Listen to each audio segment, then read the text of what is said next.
Die klassischen Resident Evil Spiele erzielten Absatzzahlen, die sich sehen lassen können. Wieso wich also Capcom von ihrem erfolgreichen Kurs ab und revolutionierten Resident Evil mit dem 4. Teil? Die Zahlen trügen. Wenn wir die Zahlen aus heutiger Sicht betrachten, erscheinen die klassischen Resident Evil Spiele als voller Erfolg. 29 Millionen verkaufte Einheiten. Bringen wir die Zahlen in den Kontext der Entwicklung von Resident Evil 4 im Jahre 2002. Die Entwickler, vor allem Shinji Mikami, haben sich verpflichtet, die Resident Evil Reihe exklusiv auf den Systemen von Nintendo zu veröffentlichen. Dies geschah auch mit Resident Evil Remake und Resident Evil Zero. Die Verkaufszahlen ließen aber mehr als zu wünschen übrig. Resident Evil 2 erzielte auf der PS1 im Vergleich viel größeren Erfolg. Auch Resident Evil Outbreak und Code Veronica auf der PlayStation 2 ließen die GameCube-Ableger im Regen stehen. Da Shinji Mikami, der Vater des Survival Horror und Director des ersten Resident Evil, der größte Verfechter der GameCube-Exklusivität war, brachten die schlechten Verkaufszahlen von Resident Evil Remake und Zero Mikami in Bedrängnis. Und genau aus dieser Notsituation entstand das Action-Survival-Horror-Meisterwerk Resident Evil 4. Ich bin Adam01 und ich möchte mit euch heute Schritt für Schritt Resident Evil 4 unter die Lupe nehmen. Wir werden mit der Entwicklung beginnen, vor allem in Bezug auf die ganzen verschiedenen Trailer und das Marketing. Lasst mich also die Frage beantworten: Was macht Resident Evil 4 so besonders?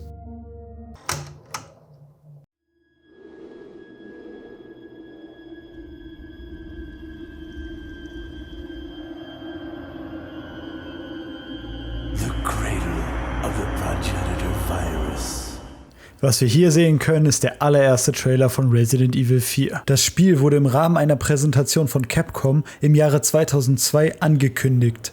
Knapp 3 Jahre nach dem Release des letzten Spiels der Hauptserie. Resident Evil 4 war ein Teil der Initiative von Capcom, erwachsene Spiele auf die Konsolen von Nintendo herauszubringen. In diesem Rahmen wurde auch eine Exklusivität von Resident Evil 4 für den GameCube zugesagt. Wie ihr hier im Trailer sehen könnt, weicht dieser frühe Einblick in das Game sehr stark von dem fertigen Produkt ab. Das Gunship hier zum Beispiel war gar nicht im Spiel und die Burg hatte auch ein ganz anderes Feeling, wobei dieser Flur mir immerhin bekannt vorkommt. Eine Version davon hat es zumindest ins fertige Spiel geschafft. Es wird auch vom Progenitor Virus gesprochen. Eigentlich war also eine stärkere Verbindung mit Code Veronica geplant. Dieser Trailer löste damals unglaublichen Hype aus. Da die Entwickler wussten, wie die Fans dieses Spiel antizipieren, wurden Informationen rund um den Titel besonders streng behandelt. Die Fans mussten damals rund 6 Monate warten, bis auf der E3 in 2003 ein weiterer Trailer released wurde.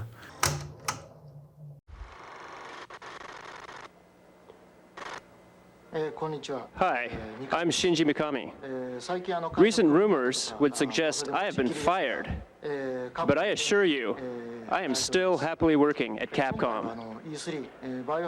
Most unfortunately, I am unable to attend E3 this year, because I am so busy working hard on Resident Evil 4. Die Präsentation auf der E3 fing mit einer Begrüßung von dem Director des ersten Resident Evils an, Shinji Mikami. Durch die tumulten Entwicklungsphasen bei Capcom und der kommerziellen Enttäuschung der letzten Resident Evil Spiele hat die Gerüchteküche gebrodelt. Viele dachten, der legendäre Director hätte Capcom verlassen. Anders hätte die Realität aber gar nicht aussehen können, denn kurz nach dieser E3-Präsentation übernahm Shinji Mikami gänzlich das Ruder bei der Entwicklung von Resident Evil 4.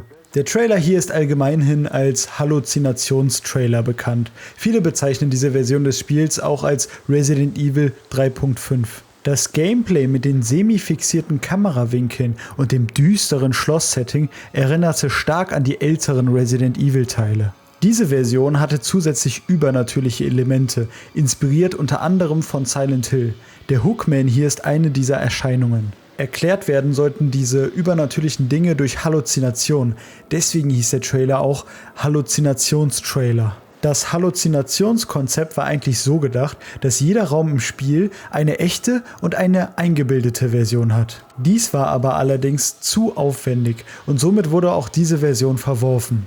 So, jetzt haben wir 2 Trailer gesehen mit Konzepten, die fast gar nichts mit dem fertigen Spiel zu tun haben. Was nun? Genau das dachte sich Shinji Mikami damals wohl auch und übernahm wieder mal die Position des Directors. Zuvor war er zwar beteiligt, aber als übergeordneter Produzent. Jetzt war er aber hands-on und der Rest ist Geschichte. Aber bevor ich es vergesse, die Arbeit der Entwickler war keinesfalls vergebens. Aus den früheren Versionen von Resident Evil 4 entstanden die Spiele Devil May Cry und Haunting Ground, die auch auf ihre eigene Weise erfolgreich waren. Der eine mehr, der andere weniger.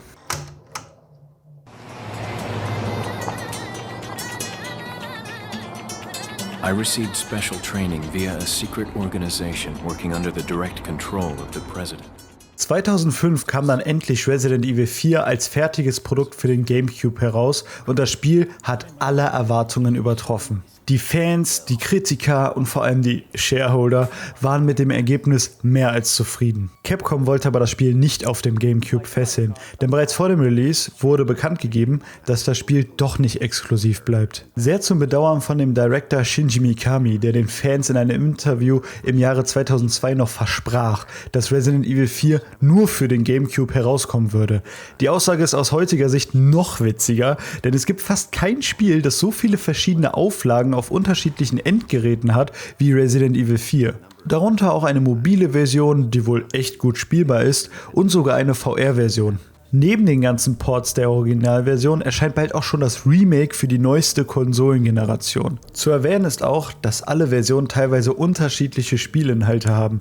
Viele deutsche Versionen des Spiels haben die Minispiele Assignment Ada und den Mercenaries-Modus zum Beispiel entfernt bekommen. Für dieses Video spiele ich nicht nur irgendeine Version, sondern die PC-Version mit dem Resident Evil HD Project Mod. Bei diesem Mod sind Hobbyentwickler und Modder hergegangen und haben mit unglaublich viel Liebe zum Detail jede einzelne Textur des Originalspiels aufgewertet und teilweise neu designt, um die Vision der Capcom-Entwickler besser darstellen zu können. Ich fange mit der kompletten Story von Resident Evil 4 an und nehme danach auch noch das DLC Separate Ways und die Minispiele Assignment Ada und Mercenaries unter die Lupe. So wie jeder Halbstarke, der sich im Sommer eine Alkoholvergiftung und Sonnenstich einholen möchte, begeben wir uns jetzt auf nach España.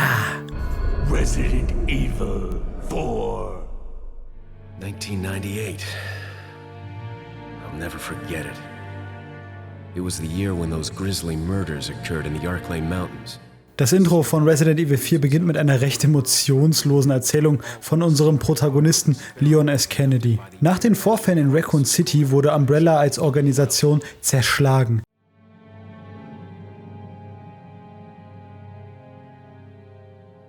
Six years have passed since that horrendous incident.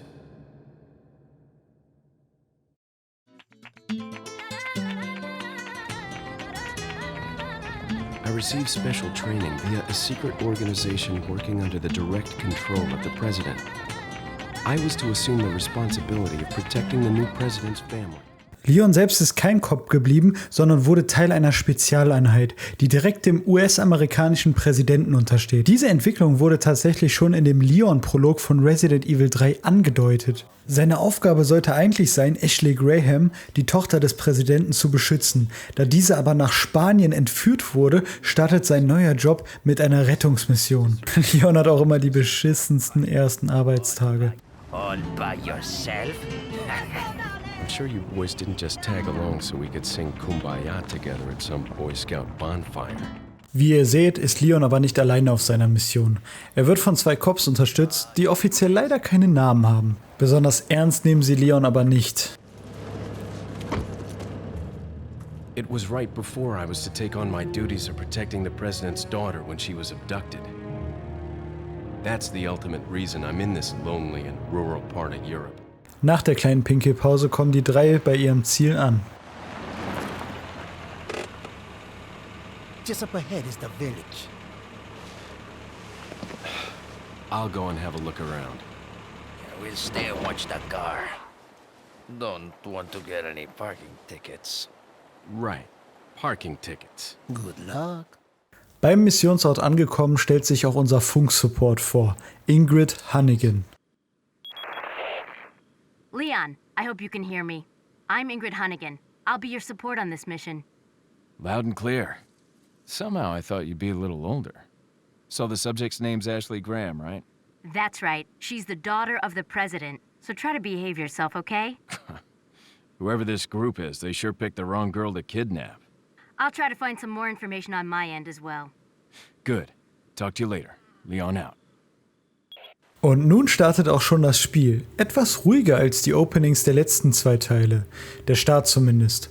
Bereits die ersten Sekunden des wirklichen Gameplays weisen eine massive Entwicklung hinsichtlich der Kamera und der Umgebung auf. Die festen Kamerawinkel wurden durch eine revolutionäre Over-the-Shoulder-Perspektive eingetauscht und die vorgerenderten Background-Szenen mussten für komplette in Echtzeit gerenderte 3D-Umgebungen weichen. Ob jetzt mit HD-Mod oder nicht, Resident Evil 4 war, ist und bleibt ein unglaublich schönes Spiel. Für moderne Spieler könnte die Steuerung von Leon etwas ungewöhnlich sein, denn eigentlich sind immer noch Tank-Controls implementiert, jetzt aber halt aus der Schulterperspektive. Bei heutigen Spielen aus dieser Perspektive kann man den Charakter nach links oder rechts bewegen, während bei Resident Evil 4 die gleichen Tasten den Charakter lediglich drehen. Obwohl sich Leon tausendmal besser steuern lässt als die Protagonisten in den vorherigen Spielen, ist diese Steuerungsart aus heutiger Sicht immer noch etwas klobig. Ich muss ehrlich zugeben, dass es sich hierbei lediglich um eine Tank-Control-Schulterperspektive handelt, habe ich selbst nicht herausgefunden. Für mich war die Steuerung zwar schon immer irgendwie etwas unhandlich, dass es sich hierbei aber um genau diese Art von Tank-Control-Steuerung handelt, habe ich bei Radio Raccoon gehört. Die Coonies bei Radio Raccoon haben übrigens einen echt guten Podcast zu Resident Evil, dem ich jeden Fan der Serie ans Herz legen kann. Sobald man sich an die Steuerung und Perspektive gewöhnt hat, können wir mit Leon das erste Haus betreten. Excuse me. Sir?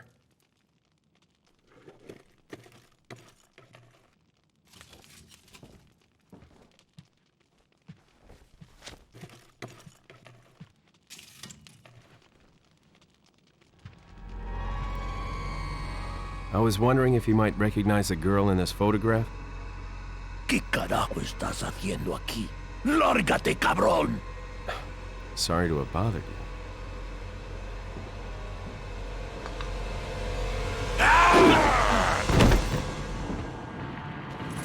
Freeze! I said freeze!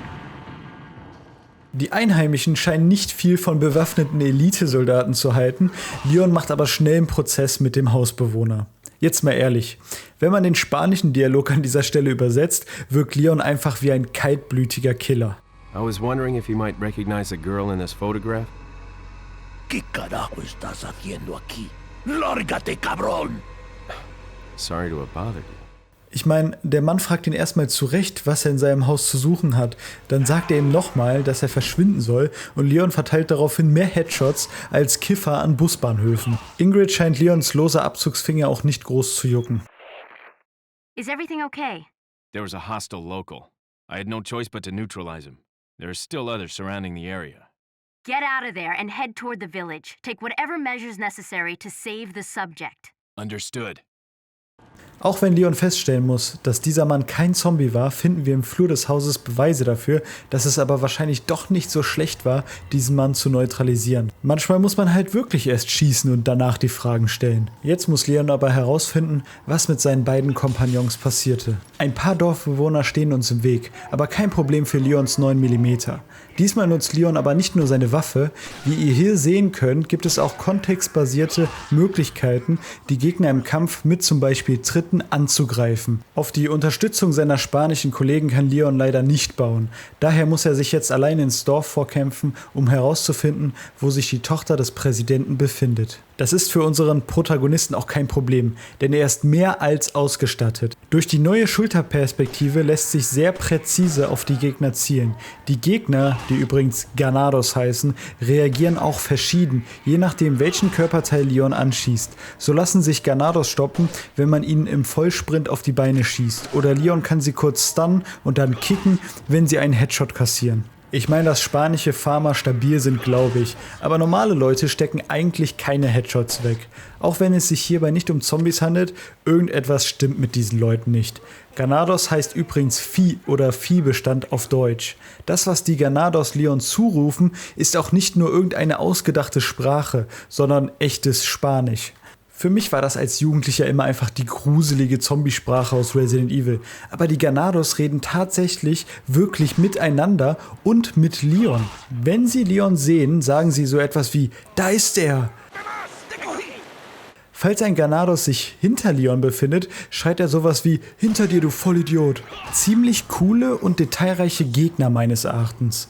Die Ganados werden dadurch auch um einiges menschlicher dargestellt. Die Gegner lassen in Resident Evil 4 auch erstmals Gegenstände fallen, darunter auch Geld in Form der Währung namens Peseta. Ich weiß nicht, wie das bei euch war, aber durch die deutsche Abkürzung nenne ich die Währung in meinem Kopf immer irgendwie Petas oder PTAs. Das Geld ist aber jetzt noch nicht nützlich für Leon.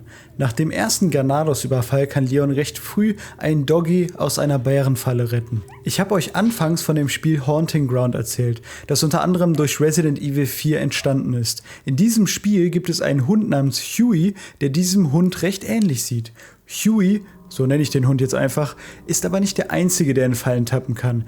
Die Ganados sind nämlich so schlau, dass sie Fallen für Leon ausgelegt haben. Aber nicht schlau genug, um nicht selbst hereinzulaufen. Nachdem sich Leon noch ein Stück durch den Wald vorkämpft, bekommen wir dann auch endlich ein Spielehandbuch von Hannigan zugeschickt. So nach dem Motto, spiel erstmal ein bisschen, danach zeige ich dir, wie man es richtig macht. Leon befindet sich jetzt vor einem Eingang hin zu einem größeren Dorf. Hier können wir an einer bestimmten Stelle durch das Fernglas gucken und sehen, was einem unserer spanischen Kumpanen angetan wurde. Das Fernglas kann Leon nur an bestimmten Positionen herauskramen und ich glaube, das macht er nur so an 1-2 Stellen am Anfang. Sobald Leon das Dorf betritt, bleibt ihm leider keine Wahl, als zu kämpfen. Jedem, der Resident Evil 4 schon gespielt hat, sollte dieses Dorfgefecht noch in Erinnerung geblieben sein. Das hier stellt das chaotische Kämpfe- oder Flee-Opening dar. Während das Resident Evil 2 und 3 in kleinerer Form direkt am Anfang hatten, kommt das hier in groß, aber ein wenig versetzt vor. Wir konnten uns erst ein wenig an das Gameplay gewöhnen, bevor wir ins kalte Wasser geschmissen wurden. Leon kann hier auch in ein Haus fliehen. What are they planning? Chainsaw. Während die Dorfbewohner den Kettensägenmann holen, kann Leon die Fenster mit Möbeln versperren. Oben findet Leon auch schon seine zweite Waffe, die Shotgun, und außerdem auch Granaten. Diese Granaten sind aber nicht nur Munition für irgendeinen Granatwerfer, sondern können von Leon direkt geworfen werden. Das ist, meine ich, auch das erste Mal, dass es Granaten so direkt als werfbares Objekt gibt, oder? Zumindest in der Hauptreihe von Resident Evil. Schreibt es mal in die Kommentare, falls das mit den Granaten auch schon vorher möglich war. Die Shotgun ist jetzt dafür da, Leon den benötigten Platz zum Atmen zu geben. Auch wenn das Dorf relativ offen ist, bekommt man durch die etwas klobige Steuerung und die schiere Anzahl von Gegnern recht schnell ein Gefühl der Bedrängnis. Die Ganados dann mit der Shotgun fliegen zu lassen, ist eine wirkliche Augenweide. Da Leon kein Haus unbedingt lange halten kann, muss er durchs Dorf laufen und den Ganados ausweichen. Dabei bekommen wir auch einen besseren Blick auf den Mann mit der Kettensäge, Dr. Salvador. Salvador heißt Retter auf Spanisch. Dieser mit Kettensäge bewaffnete Ganado ist besonders fies, denn die Kettensäge ist eine One-Hit-Attacke. Heißt, sobald Leon getroffen wird, ist der Kopf ab. Diese Enthauptungsszenen wurden übrigens in den japanischen Versionen zensiert, da dort Darstellungen von Enthauptungen nicht gezeigt werden dürfen. Die anderen Ganados sind aber auch nicht gerade friedlich. Sie können Leon packen und er muss sich mittels Quicktime-Event befreien. Diese Sequenzen, in denen man irgendwelche Tasten drücken muss, kommen noch öfters vor. Nach einiger Zeit und mehr toten Spaniern als bei der Inquisition läuten endlich die Glocken der Kirche und Leon kann durchatmen.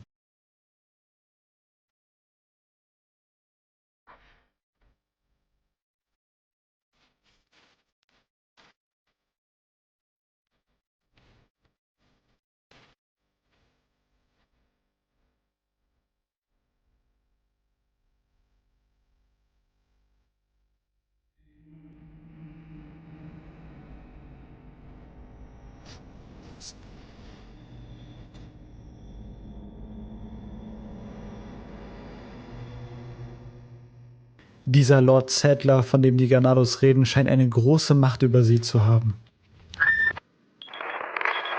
Hunnigan, I have some bad news. I've confirmed the body of an officer. Something's happened to the people here. Leon, you need to get out of there. Look for a tower and follow the trail near it. Got it. Dank Hannigan wissen wir jetzt, wo wir als nächstes hin müssen. Während Leon hier aber noch alle möglichen Items im Dorf aufsammelt, erzähle ich euch, was ich an diesem Setting so genial finde. Dass Resident Evil 4 um einiges actionreicher ist, hat das Opening mehr als gezeigt. Das neue Gameplay wird aber auch von der Story unterstützt, denn Leon ist jetzt eine Spezialeinheit. Ich meine, er ist so gut, dass er direkt dem Präsidenten untersteht. Und genau so fühlt es sich auch an, Leon zu spielen. Er ist mehr als fähig, alles in seinem Wege zu beseitigen und scheut auch keinen Körperkontakt. Außerdem ist das hier im Rahmen der Hauptreihe auch das erste Mal, dass wir einen Protagonisten spielen, der sich aktiv in den Kampf begibt. Bei Resident Evil 1, 2 und auch 3 wollten die Hauptcharaktere eigentlich einfach nur fliehen, entweder aus der Spencer-Mansion oder aus Raccoon City. Natürlich gab es unterschiedliche Ziele auf dem Weg, aber das Hauptziel war es zu entkommen. Auch die Protagonisten aus den vorherigen Spielen waren meistens sehr fähige Kämpfer. Chris und Jill zum Beispiel waren ja Mitglieder von STARS. Und STARS soll so etwas wie SWAT sein, also eine Polizeispezialeinheit. Es gab dabei aber immer noch einen Disconnect zwischen Gameplay und Story, denn obwohl die Charaktere laut der Story extrem fähige Kämpfer sein müssten, ist das in den Spielen nicht so. In Resident Evil 1 werden die Charaktere aufgrund der Steuerung oft von lahmen Zombies angeknabbert, die jeder fähige Mensch normalerweise umgehen oder besiegen könnte. Diese Diskrepanz zwischen Geschichte und Gameplay besteht in Resident Evil 4 eben nicht. Leon ist nicht nur laut der Story ein Supersoldat, er fühlt sich auch so an beim Spielen. Die Gegenstände, die Leon hier so fleißig einsammelt, landen in seinem Inventar, das jetzt auch komplett neu aussieht. Im Gegensatz zu den festen 6 oder mehr Plätzen aus den Vorgängern haben nun alle Gegenstände eine eigene Größe, die berücksichtigt werden muss. Ich fand das Inventarsystem in Resident Evil 4 schon immer mit Abstand am besten. Eine Schande, dass es von fast allen anderen Ablegern der Serie nicht genutzt wird. Im Dorf finden wir auch eine komplett neue Pflanze, denn neben dem grünen und roten Kraut gibt es jetzt das gelbe Kraut. Bei Einnahme erweitert sich die Grenze des Lebensbalkens unten rechts immer weiter. Während des Erkundens finden wir auch einen Brief des Bürgermeisters. Hier beschreibt er, wo die Bewohner ihren Gast, wahrscheinlich Ashley Graham, gefangen halten. Angehangen sind außerdem Bilder von Leon, wo er casual mit seinem komplett taktischen Kampfoutfit durch die City cruist. Ich frage mich vor allem, wie die Bewohner dieses Foto von Leon schießen konnten. Ich meine, mir würde auffallen, wenn irgendein bekloppter Granados direkt vor mir steht und Fotos macht. Sobald Leon das Dorf auf den Kopf gestellt hat, kann er weiter zum Bauernhof vordringen. Der Bauernhof des Dorfes ist neben den Granados diesmal auch mit blauen Medaillen gespickt. Ein mysteriöser Brief fordert Leon auf, mindestens 10, maximal 15 Medaillen auf dem Bauernhof und dem Friedhof abzuschießen. Da hat wohl jemand etwas gegen Medaillen. Bist du es? Derzeitige deutsche Fußballnationalmannschaft? Neben den Medaillen findet Leon auch Schätze wie diesen Perlenanhänger. Falls man nicht vorher die Abdeckung des Brunnens abschießt, fällt der Anhänger übrigens ins dreckige Wasser und ist weniger wert. Außerdem ist hier ein sogenannter Bierstein zu finden. Besonders an diesem Bierstein ist, dass kleinere Edelsteine in diese Löcher gesetzt werden können und der Schatz somit noch mehr wert ist. Nachdem Leon alle Schätze eingesackt hat und die hiesigen Granados erledigte, möchten sich die Dörfler aber Donkey Kong-Style rächen. Ja, diese Art von sinnlosen Tastendrücken war total in der Mode zu dieser Zeit und dieses Spiel ist voll davon. Im nächsten Bereich stellen uns die Granados einige Fallen und warten mit Dynamitstangen auf uns. Wir können allerdings das Dynamit auch gegen sie verwenden, was echt Spaß macht. Sobald Leon die heimtückischen Gegner beseitigt, kann er nun endlich den Gast der Einwohner befreien.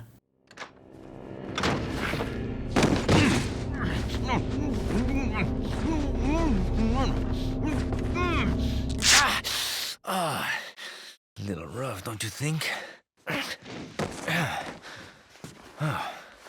You're not like them? No. You? Okay, I have only one very important question. You got a smoke? Got gum. Perfect. The big cheese. What?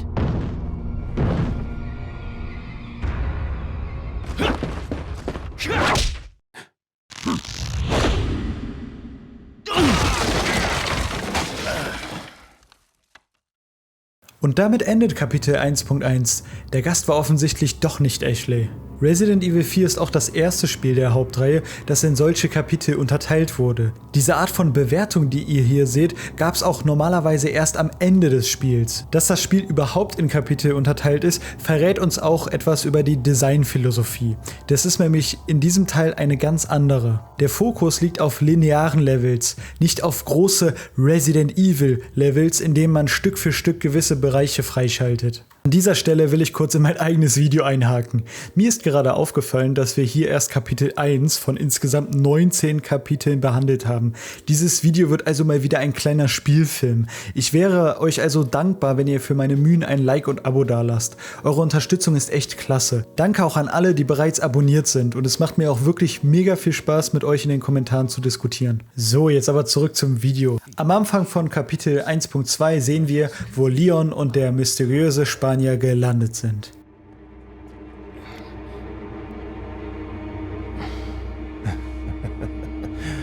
Soon, you will become unable to resist this intoxicating power.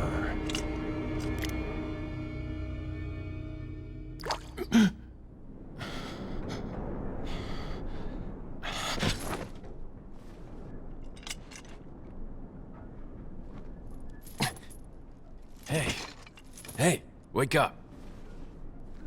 Ay. Crawl out of one hole and into another. You want to tell me what's going on here? Americano, see? Now what brings a bloke like you to this part of the world? Oh, hey, easy, whoever you are. Name's Leon. Came here looking for this girl. Seen her? What, are you supposed to be a cop or something? Nah, you don't look the type. Maybe. Okay, let me guess. She's the president's daughter? That's too good for a guess. Want to start explaining? Psychic powers. Nah, just kidding with you, amigo.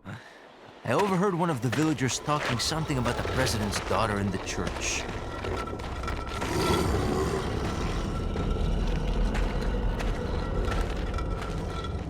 And who might you be? Me llamo Luis Serra. I used to be a cop in Madrid. But now I'm just a good-for-nothing guy who happens to be quite a ladies' man. Why'd you quit? Phew, policia. You put your life on the line. Nobody really appreciates you enough for it. Being a hero isn't what it's cracked up to be anymore. Used to be a cop myself. Only for a day, though. I thought I was bad. Somehow I managed to get myself involved with the incident in Raccoon City on my first day in the force. That is the incident with the viral outbreak, right? I think I might have seen a sample of the virus in a lab at the department. Hey boy, I'm not dying. Do something, cop! After you. Now!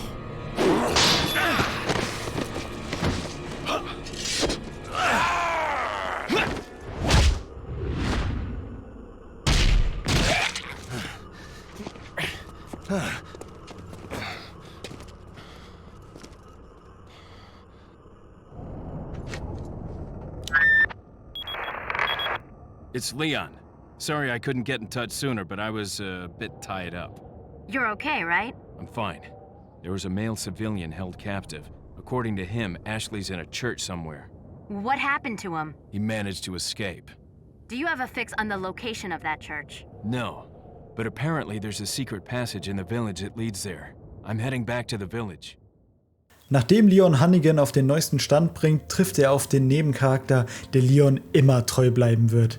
Der Händler. Der Händler ist nun ja das, was er eben ist, ein laufender Survival-Einzelhandel. Außer, dass der Händler einen australischen Akzent hat, wird der Mann auch nicht weiter charakterisiert. Ich bin mal gespannt, ob der Händler im Remake auch so mysteriös bleibt. Sobald wir uns seinen Shop anschauen, verrät er auch gleich, dass er derjenige ist, der möchte, dass wir die Medaillen zerstören. Ab 10 Medaillen bekommt Leon nämlich eine Spezialpistole. Hier beim Händler können wir nur noch unsere Schätze verkaufen und das eingesammelte Geld gegen Waren tauschen. Die Hauptfunktion des Händlers ist eigentlich, Leon mit neuen Waffen, Waffenerweiterungen und Upgrades zu versorgen. Die Waffenvielfalt in diesem Spiel ist unglaublich hoch, deswegen werde ich in diesem Video auch nur die Waffen und Upgrades behandeln, die ich nutze. Ich habe mir erstmal das Gewehr gegönnt. Mit diesem können wir per Zielfernrohr auch aus Distanz den Ganados die Hölle heiß machen. Ordentlich Schaden teilt das Gewehr ebenfalls aus. Im Tuning-Bereich des Händlers können wir vorhandene Waffen aufbessern. Sobald man eine Waffe auf das höchste Level aufgewertet hat, bekommt man außerdem ein Spezialupgrade. Das kommt zwar erst gegen Ende des Spiels zu tragen, aber ich wollte es hier schon mal erwähnt haben. Neben Firepower lässt sich aber auch das Inventar beim Händler vergrößern. Eine Schatzkarte kann man auch kaufen. Die Schatzkarte zeichnet besonders wertvolle Schätze in die Karte ein. Das war auch so der Hauptgrund, weswegen man die Karte überhaupt nutzen muss. Ansonsten sind die Level eigentlich so linear, dass das nicht notwendig ist. Mit unserer neuen Ausstattung begeben wir uns nun in den nächsten Abschnitt. Ziel von Leon ist es nun, in das Dorf zurückzukehren. Natürlich machen es uns die Einheimischen mal wieder nicht einfach und Leon muss, um die Tür zu öffnen, 2 Emblemteile zusammensetzen. Ich werde das hier jetzt aber kein Rätsel schimpfen. Davon gibt es in Resident Evil 4 nämlich wirklich nur lächerlich wenige und das hier gehört definitiv nicht dazu. Wir müssen lediglich 2 Elemente suchen und können durch die Tür. Das Kampfgebiet hier eignet sich wirklich gut für unser neu akquiriertes Gewehr. Somit ist das Weiterkommen hier kein Problem für Leon. Im nächsten Abschnitt muss Leon sich durch ein paar Gebäuderuinen vorkämpfen, während gemeine Ganados teils versteckt mit angezündeten Dynamitstangen auf ihn warten. Am Ende dieses Bereichs kann man Fische in einem Wasserbecken erledigen. Den Fisch kann Leon entweder für Lebensenergie essen oder verkaufen. Ich liebe so kleine Details in Spielen. Das zeigt, dass die Entwickler auch auf die kleinen Dinge achteten. Nachdem wir dieses Gebiet verlassen, erwartet uns im darauffolgenden Haus das erste richtige Rätsel. Aufgabe hier ist es, das Zeichen, das man im Dorf bereits schon sehen konnte, nachzustellen. Da uns die Entwickler sowieso für Hirntod halten, ist zur Not auch noch das Zeichen direkt bei der Tür abgebildet. Ungelogen, fast alle Rätsel dieses Spiels bestehen darin, dieses blöde Symbol nachzustellen. In dem nun geöffneten Raum findet Leon den Insignienschlüssel. Den braucht er, um im Dorf weiterzukommen. Neben dem Schlüssel finden wir einen weiteren Brief des Bürgermeisters. Hier spricht er wieder von diesem Lord Sadler, der wohl der Oberboss ist. Der Bürgermeister scheint auch Luis Serra zu kennen. Anscheinend ist an dem Casanova doch mehr dran als anfangs gedacht. Außerdem wird eine weitere, dritte Partei vom Bürgermeister erwähnt. Sobald Leon dann die Gemächer verlässt, trifft er auch schon auf den fleißigen Notizenschreiber.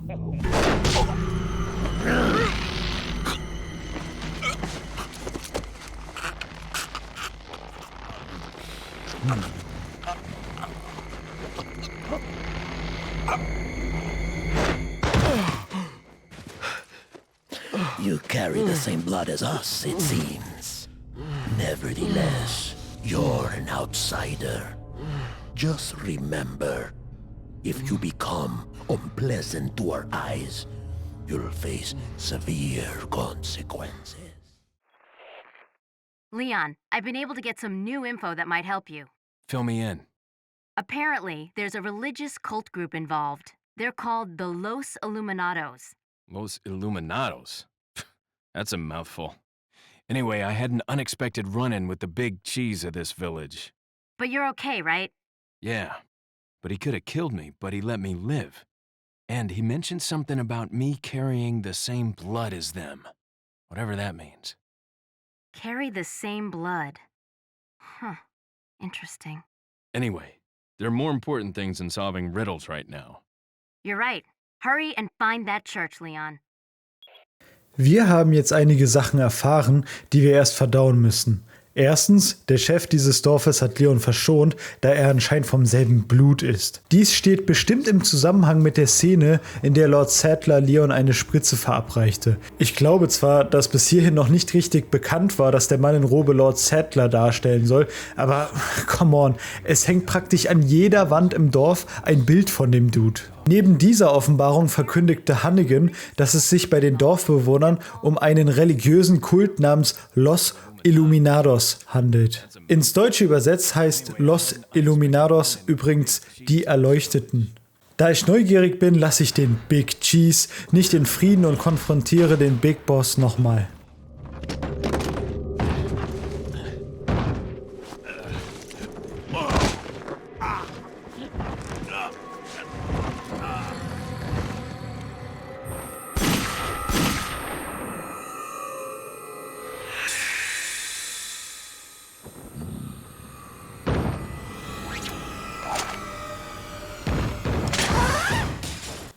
Unsere Retterin in der Not kommt mir irgendwie bekannt vor. Keine Ahnung woher. Nachdem der Bürgermeister weggehechtet ist, hat Leon genug Zeit, das Haus zu looten. Während man in den vorherigen Teilen noch das Risiko vom Erkunden abwägen musste, ist das bei dem 4. Teil nicht so.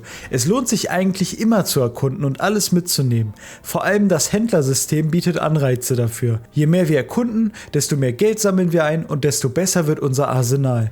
Bei den vorherigen Resident Evil Teilen war das nicht so eine einfache Rechnung. In Resident Evil 3 zum Beispiel findet man mitten im Spiel eine Kurbel. Diese Kurbel dient dazu, einen kleinen Garagenraum am Anfang des Spiels zu öffnen. Diese Garage ist völlig optional.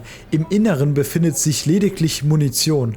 Auf dem Weg zur Garage sind die Straßen allerdings mit lauter Zombies gefüllt. Mal ganz abgesehen von Nemesis, der gemeinerweise direkt vor dem Tor auf Jill wartet. In dieser Situation musste der Spieler zum Beispiel schon abwägen, ob sich der Trip zu dieser Garage überhaupt lohnt oder nicht. In Resident Evil 4 lohnt sich, wie gesagt, das Erkunden eigentlich immer, denn der Spieler wird reichlich für seine Neugier belohnt. Welches System jetzt besser ist, müsst ihr für euch entscheiden. Sobald Leon das Haus verlässt, wird er auch schon von einer Horde Ganados konfrontiert, die von einem Dr. Salvador angeführt wird. Bei Erledigung des Dottores bekommt Leon sogar einen extra Schatz in Form eines Rubins. Ich glaube, theoretisch hätte man an den Doktor ansonsten auch einfach vorbeilaufen können. Im Dorf wieder angekommen, kann Leon nun diese Tür mit dem Insignienschlüssel der Los Illuminados öffnen. Dahinter verbirgt sich der erste richtige Safe Room samt entspannender Safe Room Musik. Spätestens jetzt fällt dem Resident Evil Fan auf, dass etwas ganz Besonderes fehlt, nämlich die gute alte Kiste. Das Spiel ist extra so konzipiert, dass Leon nicht alle möglichen Gegenstände horten kann. Falls das Inventar zu voll wird, muss man Sachen an den Händler verkaufen. Will man die Sachen zurückhaben, kosten sie das Doppelte. Der Spieler muss also bedacht wählen, welche Gegenstände er mitnimmt und kauft. Das wird vor allem gegen Ende hin eine Qual der Wahl.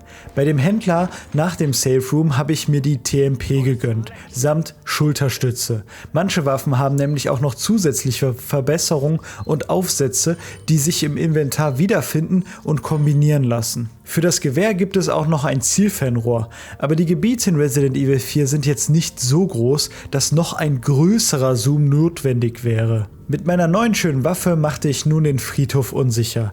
Die TMP ist echt gut dafür geeignet, mit relativ wenig Munition die Ganados so zu verletzen, dass Leon einen seiner Spezialmoves auspacken kann. So richtig lieben gelernt habe ich die TMP allerdings erst im DLC Separate Ways, aber dazu später mehr. Am Ende des Friedhofs befindet sich eine Kirche, die Leon allerdings noch nicht betreten kann. Hinter der Kirche befindet sich ein kleiner Rätselaltar, bei dem Leon Hinweise von den Grabsteinen nutzen muss, um einen Schatz zu erlangen. Das Rätsel hat mir ganz gut gefallen. Bevor Leon das fehlende Emblem für die Kirche sucht, kümmern wir uns noch um die blauen Medaillen, die überall verteilt sind. Wir wollen doch schließlich die Spezialpistole erhalten. Nachdem wir alle Medaillen zerstört haben, bekommen wir vom Händler die Punisher-Pistole. Das Besondere an dieser Waffe ist, dass man durch 2 Gegner hindurchschießen kann. Heißt also, die Waffe ist sehr effektiv, wenn Ganados hintereinander stehen. Um die Punisher nutzen zu können, muss ich aber leider die normale Pistole abgeben. Auf dem Weg zu unserem Ziel finden wir eine weitere Notiz. In dieser wird beschrieben, dass Luis dem Kult anscheinend etwas sehr Wichtiges gestohlen hat. Er ist ganz oben auf der Prioritätsliste der Los Illuminados. In der Notiz wird außerdem auch nochmal bestätigt, dass Ashley in der Kirche gefangen gehalten wird. Der Schlüssel zur Kirche befindet sich am See, wird aber von etwas namens Del Lago beschützt. Del Lago heißt zu Deutsch einfach aus dem See. Naja, ihr könnt ihr euch ja denken, was das heißt. Leon muss zum See. Um zum See zu kommen, muss Leon durch ein kleines, versumpftes Kampfgebiet. Beim See angekommen, kramt Leon wieder sein Fernglas aus und wir können sehen, was mit dem zweiten Polizeikollegen passiert.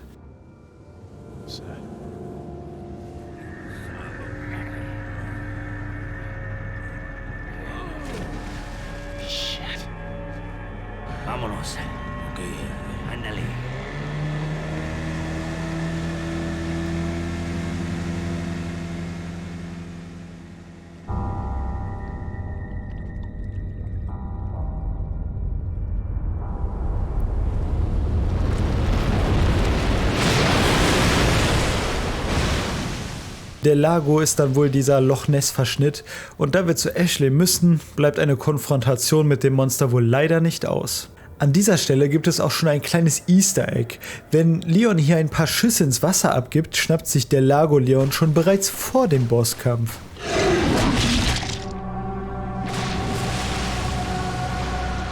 So, jetzt wollen wir uns dem Ungetüm aber mal so richtig stellen. Der Lago ist der erste richtige Bosskampf im Spiel und direkt auch ein Gimmick-Fight. Wir kämpfen also nicht mit unseren eigenen Waffen, sondern müssen die Harpunen auf dem Boot nutzen. Der Lago zieht Leon samt Boot hin und her und versucht dabei, das Boot umzuschmeißen. Passiert dies, muss der Spieler wie verrückt seinen Controller zerstören, während der Lago versucht, Leon zu fressen. Sobald der Lago genug Harpunen geschluckt hat, ist der Kampf auch schon rum und Leon kann sich ans Ufer retten. Das in ihm keimende Etwas, das der Bürgermeister das Blut der Illuminados nannte, scheint Leon wirklich zuzusetzen.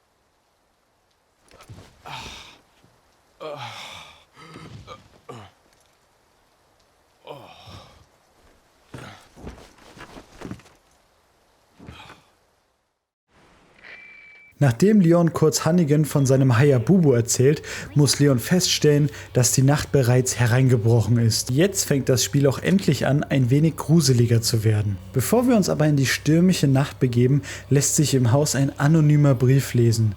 Um an Ashley zu kommen, müssen wir laut dem Schreiber zu einem Wasserfall und etwas holen. Außerdem würde ein Wesen namens El Gigante den Weg versperren. El Gigante heißt, surprise, surprise, der Riese auf Deutsch. Sobald wir auf die ersten Ganados treffen, erfahren wir auch, wieso die Ganados mehr aushalten als normale Menschen. Das liegt nämlich nicht nur an der natürlich angeborenen Dickköpfigkeit von Landeiern, denn anscheinend werden die Ganados durch einen Parasiten bewohnt, der jetzt zum Vorschein kommt. Ist der Kopf von den Ganados losgelöst, ist der Gegner noch gefährlicher, denn der rausgewachsene Parasit hat eine Klinge, die Leon auch aus relativ großer Distanz verletzen kann. Was die Entwickler hier gemacht haben, ist genial. Zum einen bekommt das Dorf und die Bewohner durch den Wechsel zur stürmischen Nacht eine ganz andere Atmosphäre. Zum anderen werden wir, die Spieler, auch gezwungen, unsere Spielweise zu ändern. Bis jetzt war es immer echt effektiv, den Gegnern in den Kopf zu schießen und dann im Kampf zu attackieren. Durch die neue Entwicklung mit den Parasiten ist es eher hinderlich, den Ganados in den Kopf zu schießen. Unsere Taktik muss sich also ändern, damit wir effektiv bleiben. Dazu muss ich sagen, dass Kopfschüsse nicht unbedingt den Parasiten hervorrufen müssen. Außerdem kommt der Parasit auch manchmal einfach so heraus, ohne dass man auf den Kopf schießt. Das nächste Level ist der Wasserfall, von dem auch schon der anonyme Brief gesprochen hat. Hier müssen wir ein relativ einfaches Holzkisten im Wasser Rätsel lösen, um dann den Zugang zum Wasserfall zu öffnen. Lösen wir das Rätsel erfolgreich, attackiert uns allerdings eine Horde Ganados, die man relativ einfach am Wasser abfahren kann. Im Wasserfall erhalten wir dann auch tatsächlich den Schlüssel für die Kirche und Ingrid Hannigan sagt Leon auch dann sofort, dass er seinen Hintern dorthin bewegen soll. Nichts leichter als das, Hannigan. Wäre da nicht dieser El Gigante, vor dem wir schon gewarnt wurden.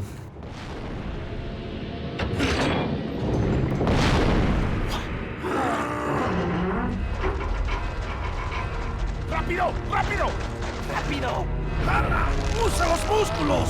Rápido, apúrense. Por aquí. Rápido, rápido. Por aquí, por aquí. Ay, se vuelve loco. Mierda.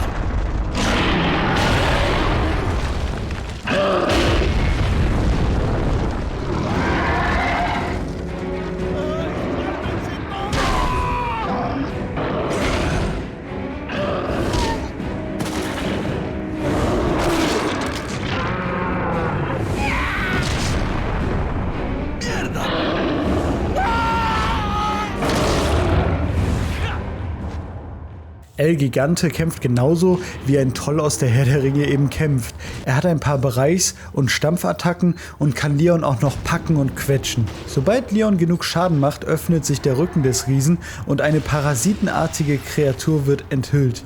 Darauf zu schießen macht extra viel Schaden. Sobald man so am Mittelpunkt des Kampfes angekommen ist, eilt uns jemand ganz Besonderes zur Hilfe.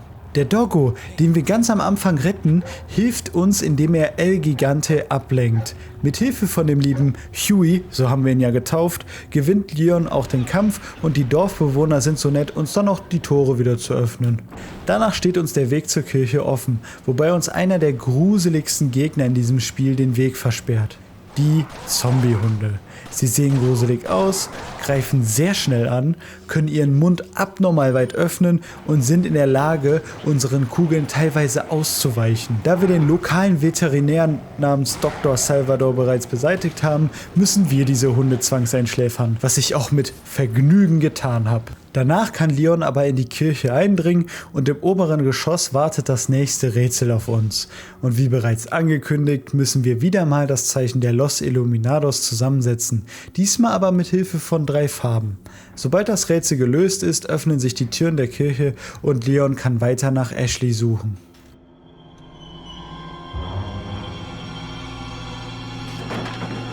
Ashley! Don't come! Hey! Take it easy. No! Get away! Calm down. Everything's going to be just fine. My name's Leon. I'm under the President's order to rescue you. What? My father? That's right. And I have to get you out of here. Now come with me.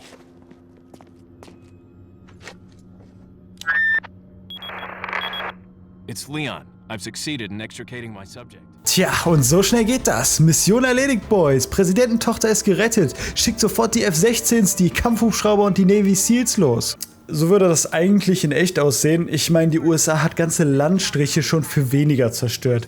Ingrid pocht aber darauf, dass wir zu irgendeiner Extraktionszone vordringen müssen. Dass sich damit die Tochter des verdammten US-amerikanischen Präsidenten konstant in Gefahr bringen muss, scheint niemanden zu jucken. Na gut, Leon muss jetzt also auf Ashley aufpassen und bekommt auch eine passende Anleitung zugespielt. Der Handlungsrahmen von Ashley ist aber sowieso sehr beschränkt. Sie kann lediglich folgen oder stehen bleiben. Manchmal sind auch ein paar andere kontextbasierte Aktionen möglich. Bevor wir die Kirche verlassen können, werden wir allerdings aufgehalten. I'll take the girl. Who are you?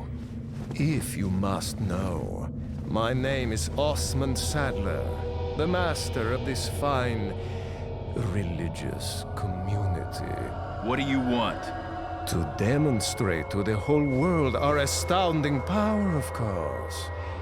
No longer will the United States think they can police the world forever.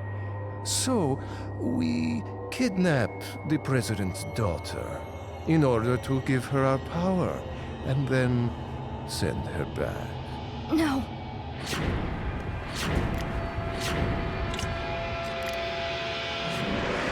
Leon, I think they shot something in my neck. What did you do to her? We just planted her a little gift. Oh, there's going to be one hell of a party when she returns home to her loving father. But before that, I thought I might bargain with the president for some donation. Believe it or not, it takes quite a lot of money to keep this church up and running. Faith and money will lead you nowhere, Sadler. Oh, I believe I forgot to tell you that we gave you the same gift. When I was unconscious. Oh, I truly hope you like our small but special contributions. When the eggs hatch, you will become my puppets. Involuntarily, you'll do as I say. I'll have total control over your minds. Don't you think this is a revolutionary way to promulgate one's faith? Sounds more like an alien invasion if you ask me.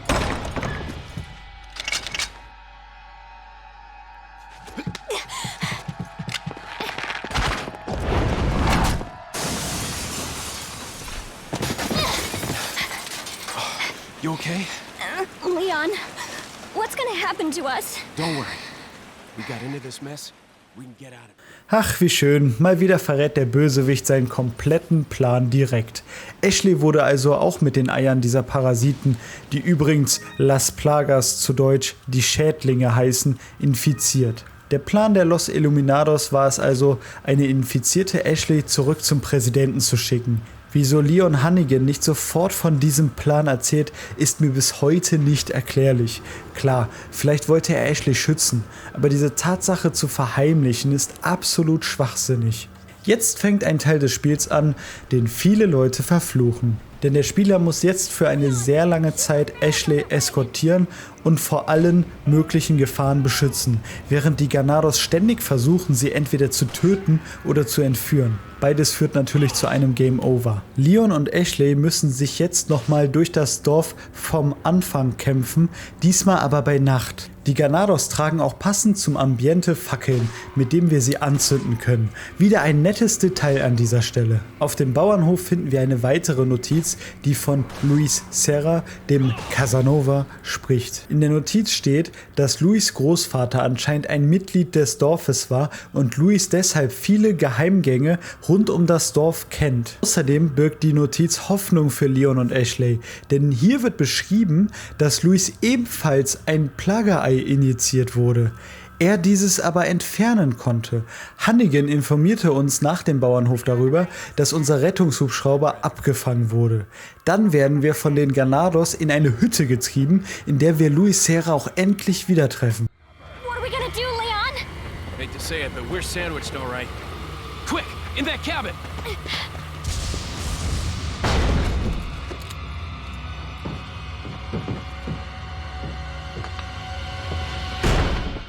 Leon!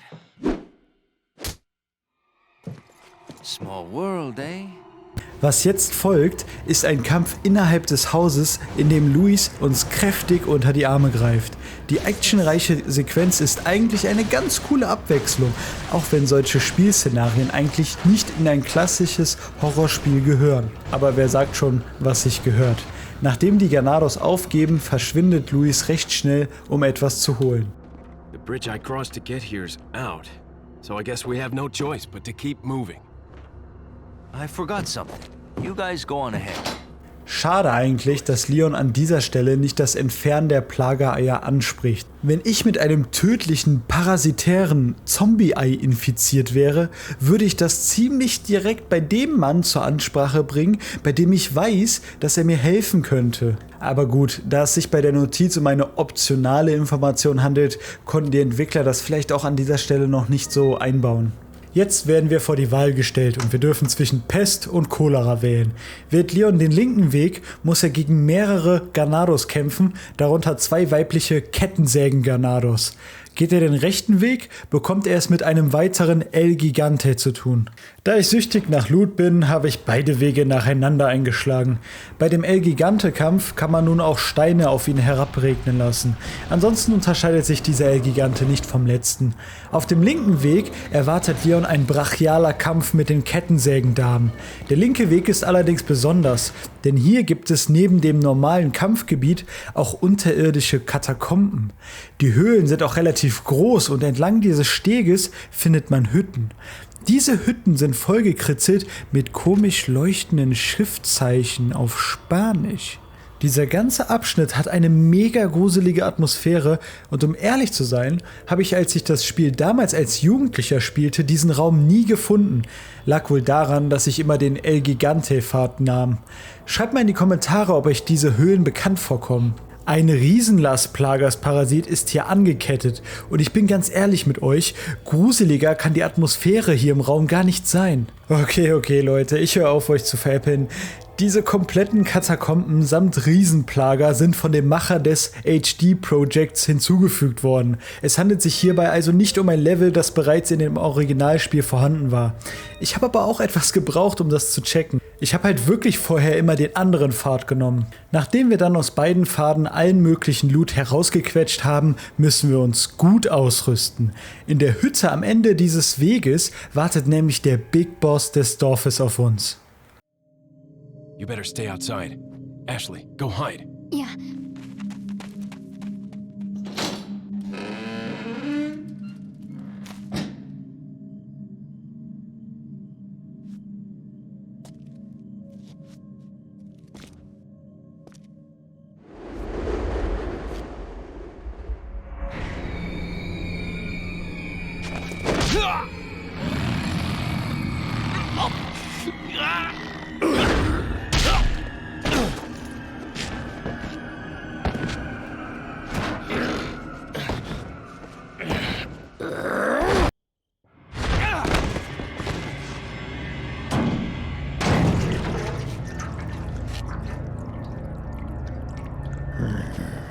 Hasta luego.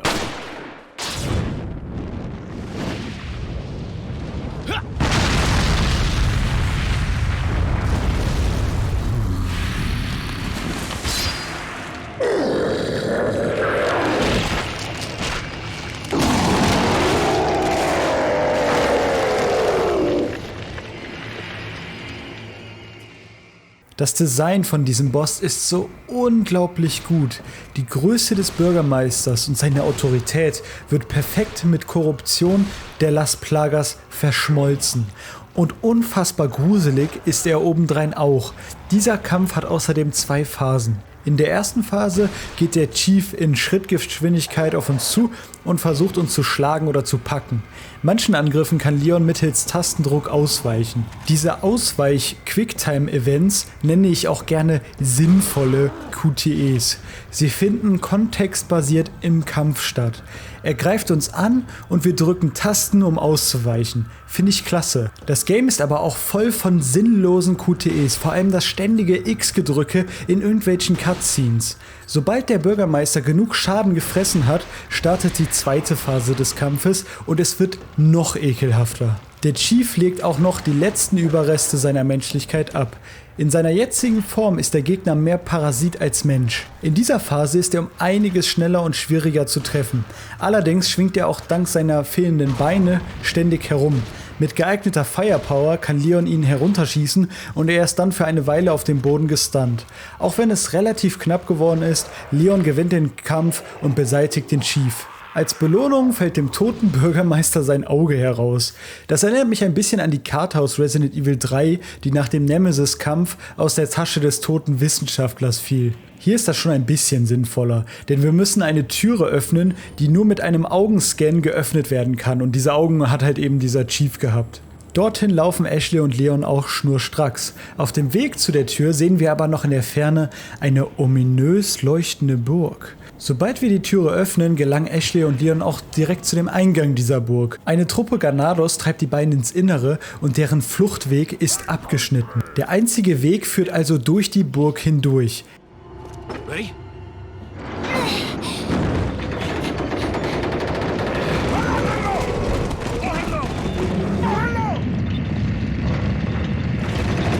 Innerhalb der Mauern werden wir sofort von unserem Freund, dem Händler, begrüßt. Und diese Begrüßung lässt sich sehen, denn er bietet nun allerlei taktische Waffen an. Darunter eine noch schneller feuernde Schrotflinte und ein verbessertes Scharfschützengewehr. Ich habe den alten Waffen Adieu gesagt und direkt die neuen Babys mitgenommen.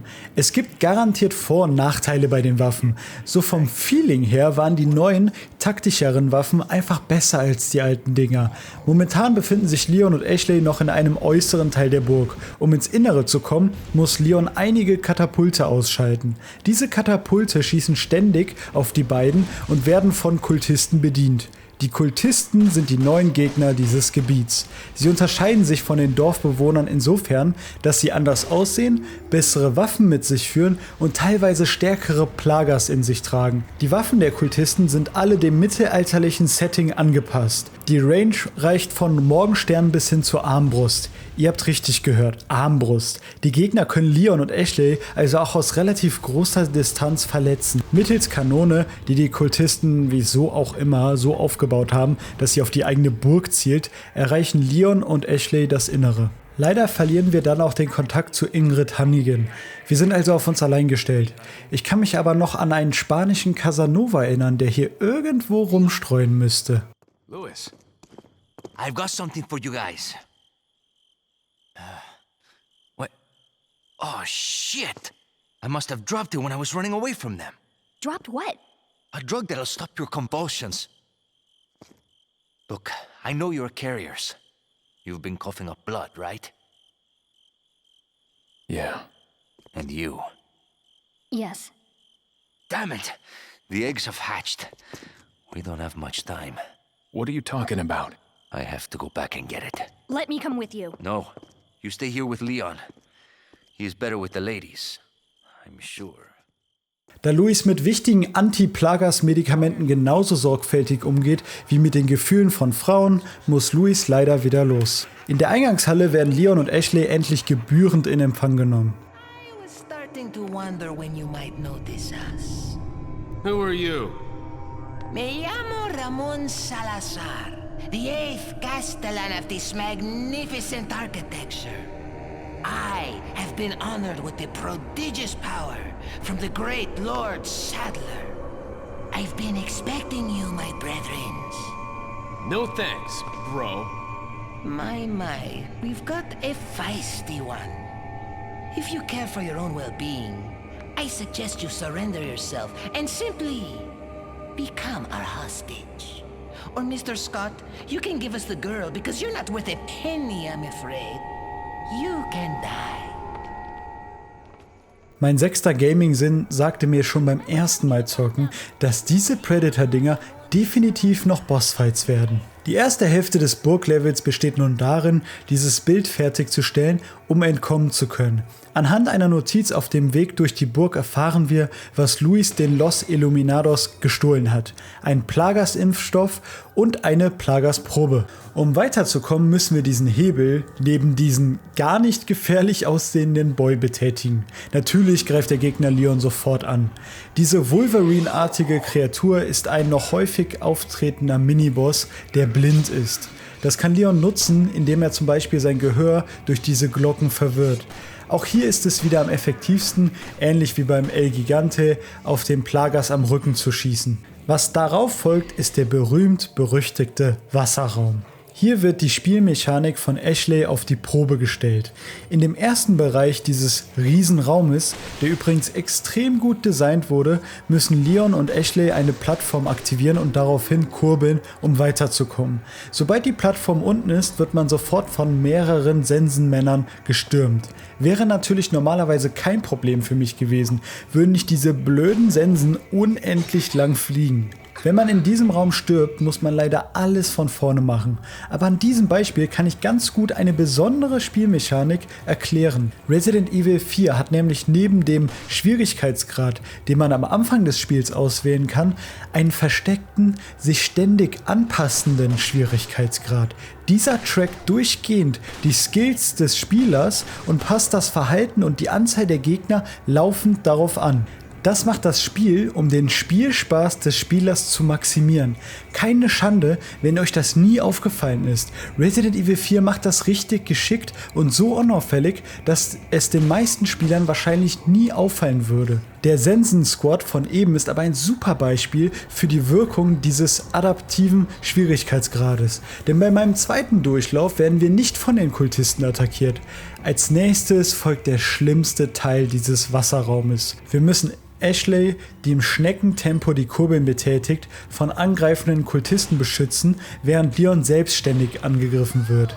Naja, nach mehr Versuchen als mir lieb ist, habe ich diesen blöden Wasserraum auch hinter mir gelassen.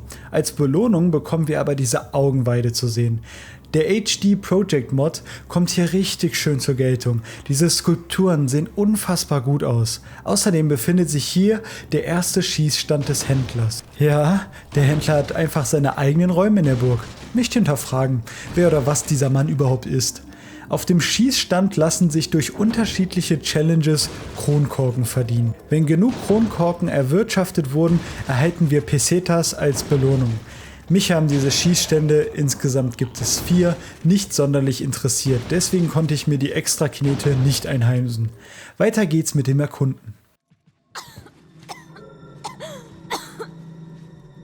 You alright? I'm fine! Leave me alone! Ashley, wait!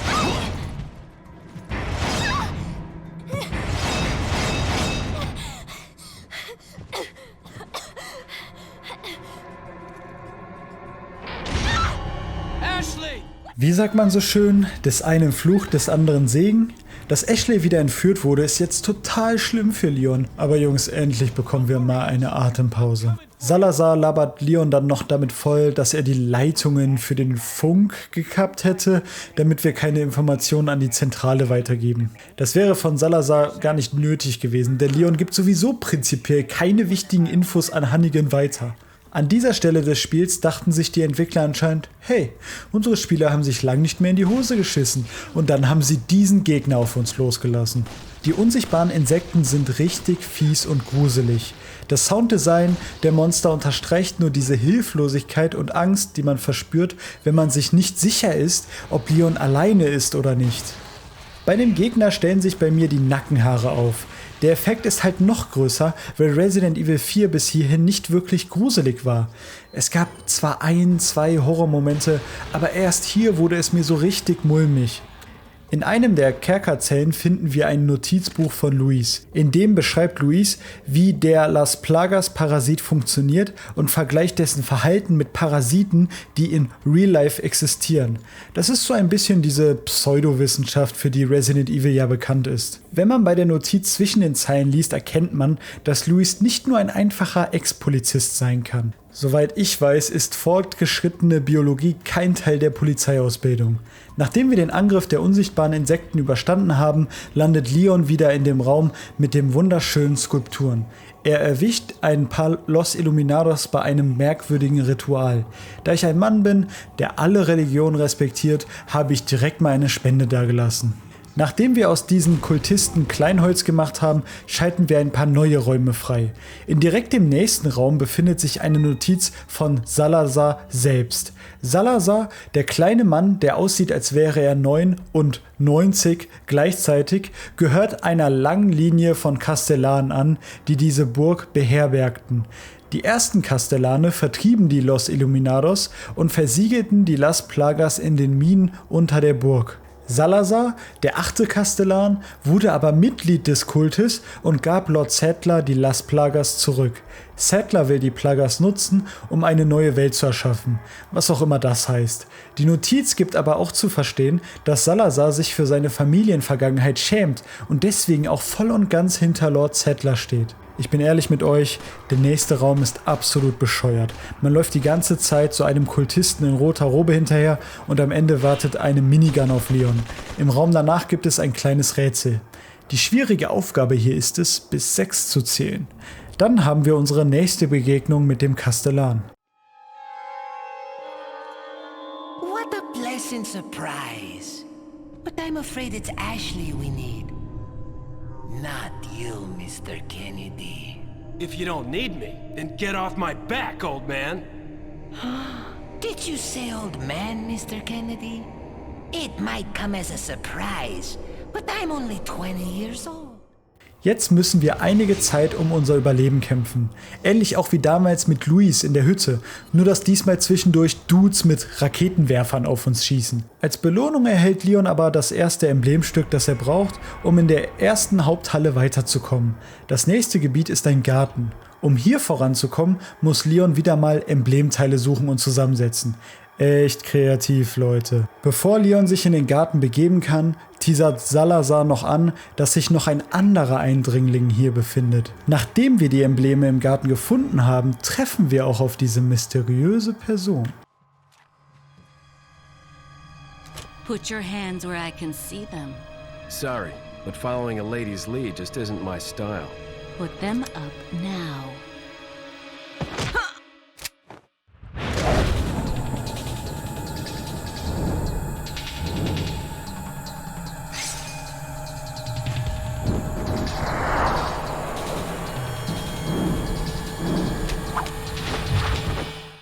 Bit of advice, try using knives next time. Works better for close encounters. Leon. Long time no see. Ada. So it is true. True? About what? You, working with Wesker. I see you've been doing your homework. Why, Ada?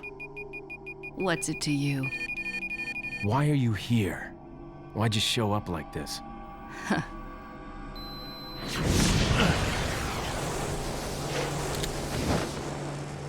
See you around. Ada!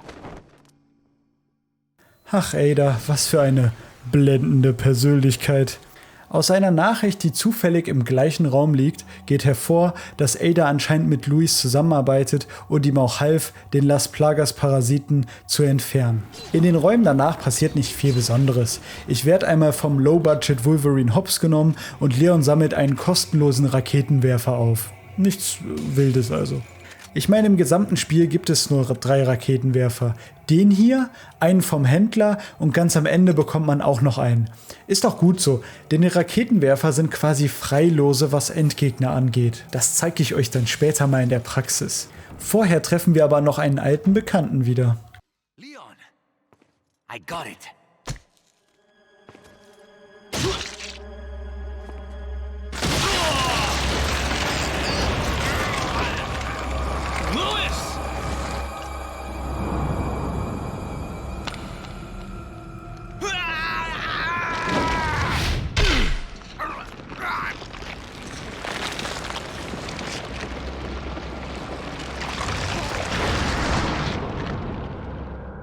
Now that I have the sample, you serve me no purpose.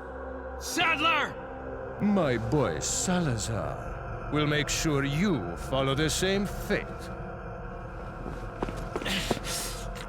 Stay with me, Louis. I am a researcher, hired by Sadler. He found out what I was up to.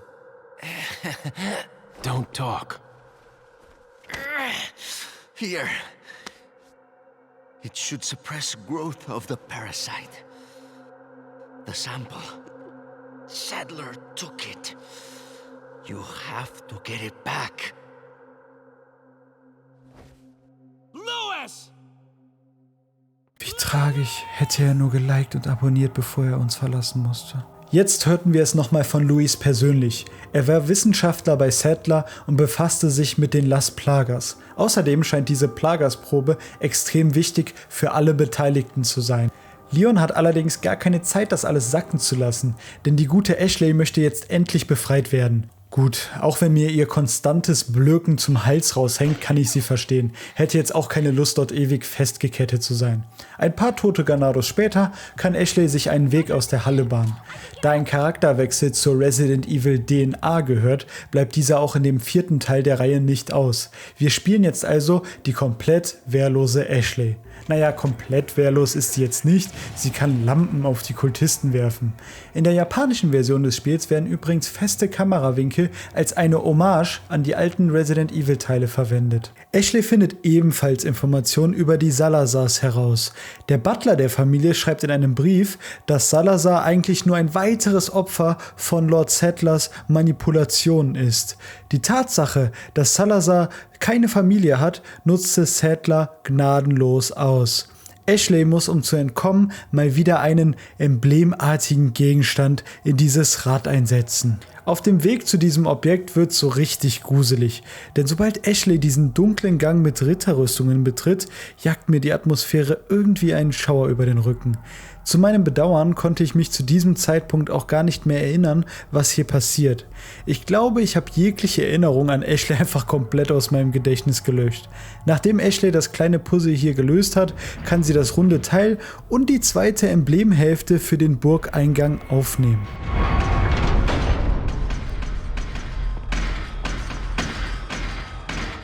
So, jetzt habe ich ein bisschen Pipi in meinem Höschen. Das haben die Entwickler meiner Meinung nach richtig gut in Szene gesetzt, auch wenn das natürlich vorhersehbar war. Ashley ist zum Glück etwas beweglicher als die Dinger und schafft es zu entkommen.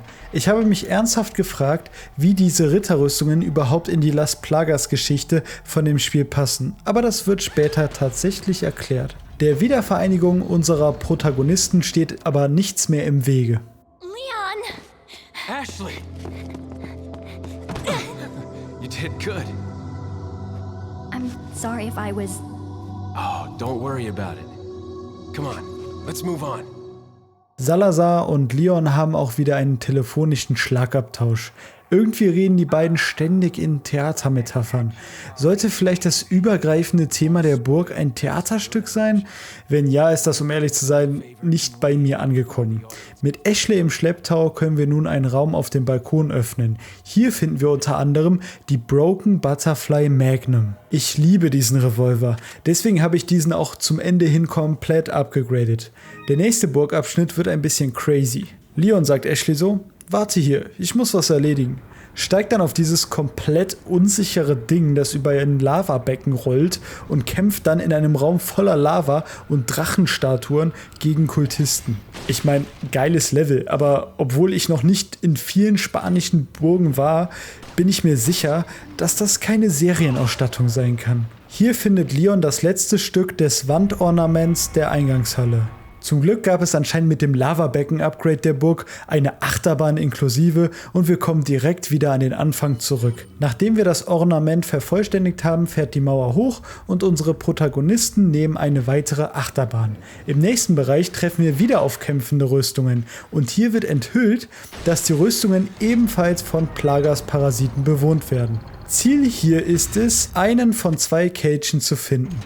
In einem darauffolgenden Raum treffen wir wieder mal auf den Kastellan dieser Burg. I think you've lived long enough. Let's see if you can survive this time.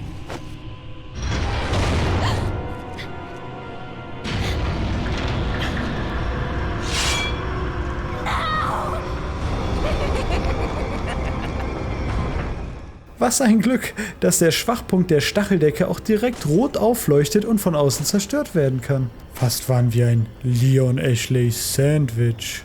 Nachdem auch ein Bohrer sein Glück versucht, findet Leon den zweiten Kelch und es kann weitergehen. Dahinter liegt ein Riesensaal, in dessen Mitte ein seltsames Larvengeschwür Dingsbums hängt und pulsiert.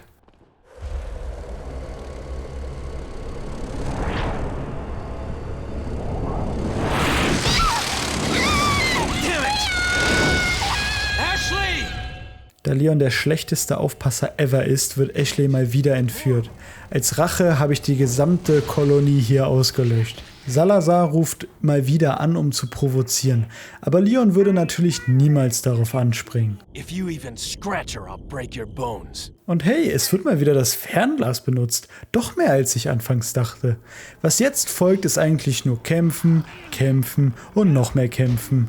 Doch eine interessante Notiz habe ich noch gefunden. In der wird erwähnt, dass diese unsichtbaren Fliegendinger Novistadors heißen. Im Deutschen nennt man die Dinger Novistadoren. Wow, danke für die Übersetzung.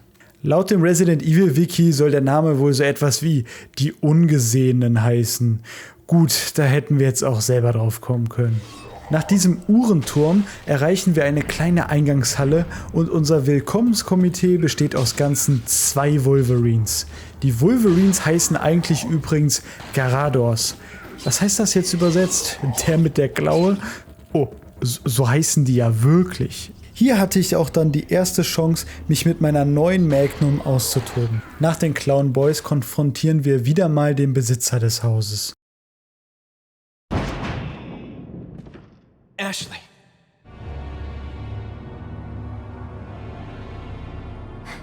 Leon!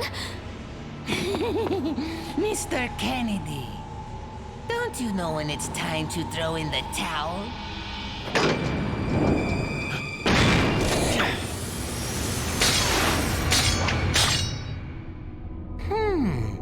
Where's the satisfying sound of one's impalement? Don't fall for this old trick.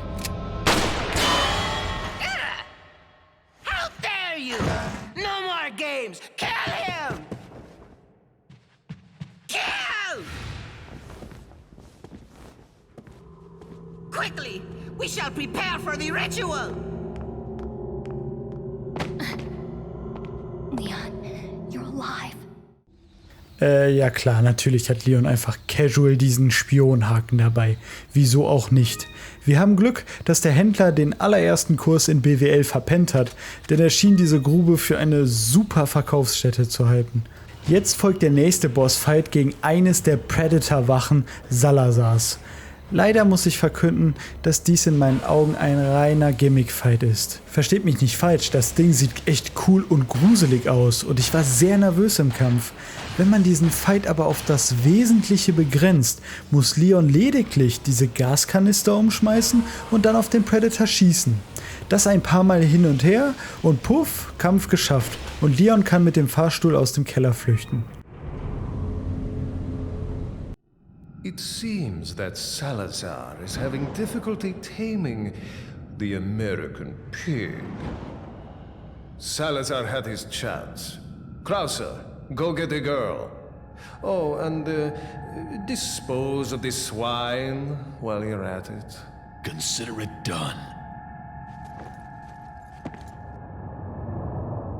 Ha, wer dieser mysteriöse Handlanger von Sadler wohl sein mag. Um jetzt zu Ashley zu gelangen, muss Leon durch die Minenschächte der Burg. Am Ende der Schächte konfrontieren uns ganze 2 El Gigantes. Einen können wir aber zum Glück in dieses Lavaloch fallen lassen. Bei dem zweiten muss der gute alte Revolver dran.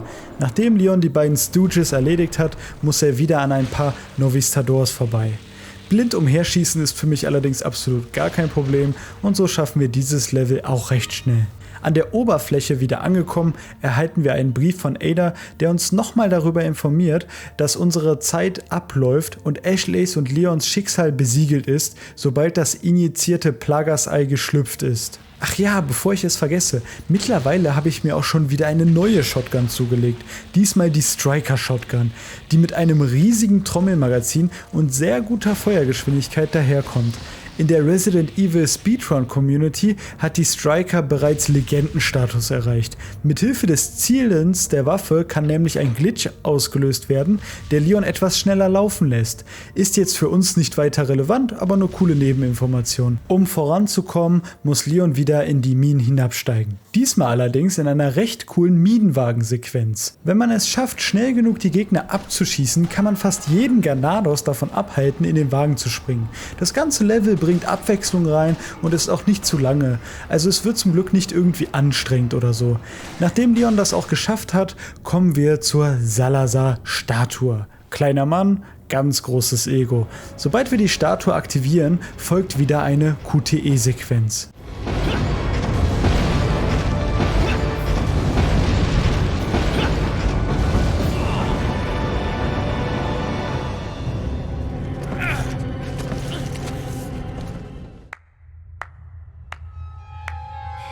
So nice you could join us, Mr. Scott Kennedy. You again. The sacred rite that's about to begin at this tower shall endow the girl with magnificent power. She will join us, become one of us. This is no ritual. It's terrorism. Isn't that a popular word these days? Not to worry. We've prepared a special ritual for you.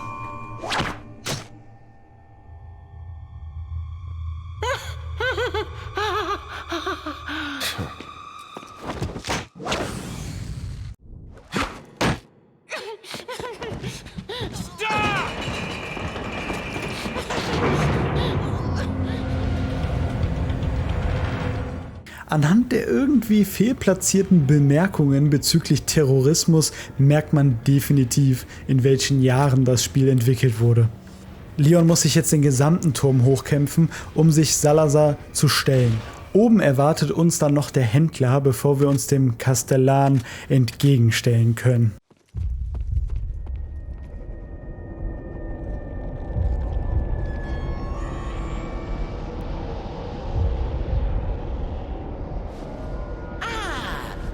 Just missed her.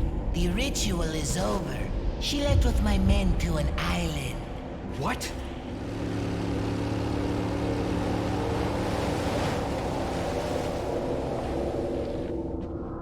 I think it's time I paid my due respects towards your impressive and stubborn will. Mr. Kennedy, welcome.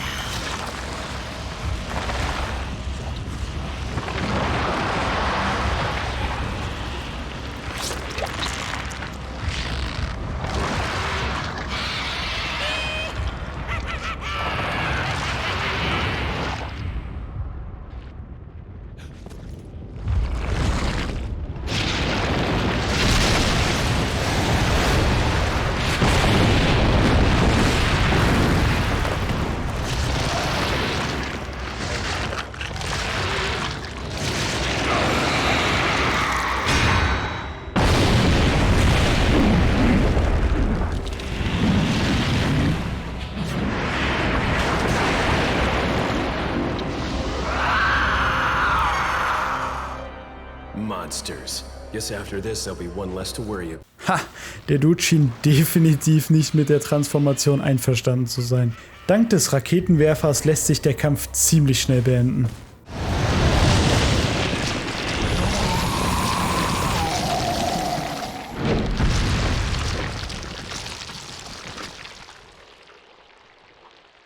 Ja, ich bin dann doch nochmal zurückgegangen, um zu schauen, welche Moves Salazar drauf hat. Dafür, dass der Boss so riesig ist, hat er nicht wirklich viel drauf. Man kann den Angriffen wieder durch skillbasierte QTEs ausweichen und Salazar zeigt sich, sobald man dieses Auge oft genug beschädigt hat. Der Schwachpunkt des Bosses ist halt Salazar selbst, der die meiste Zeit in seinem Kokon haust. Auch ohne Raketenwerfer eigentlich easy machbar. Um an Ashley heranzukommen, muss Leon also auf die von Salazar erwähnte Insel. Zu Leons Glück nimmt ihn jemand dorthin mit.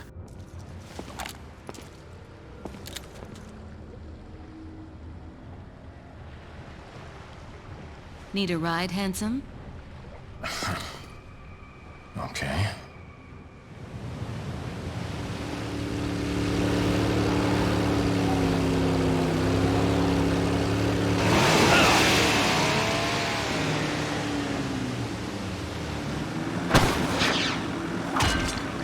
Got some business to take care of. See you later.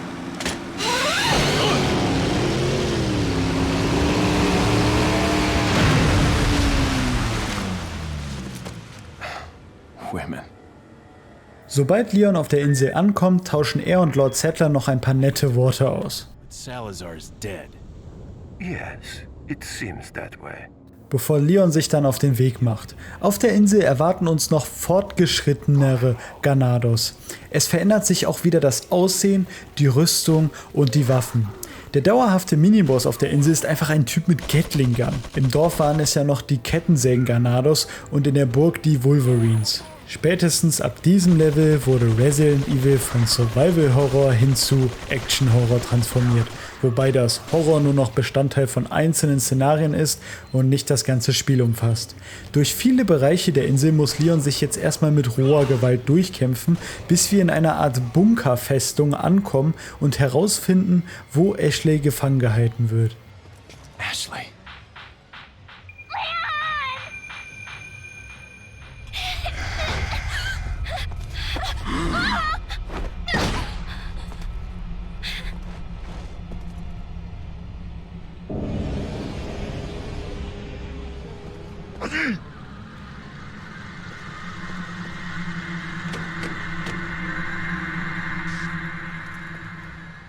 Bei dem örtlichen Händler kann Leon jetzt eine kugelsichere Weste erwerben, die 30% Schaden absorbiert.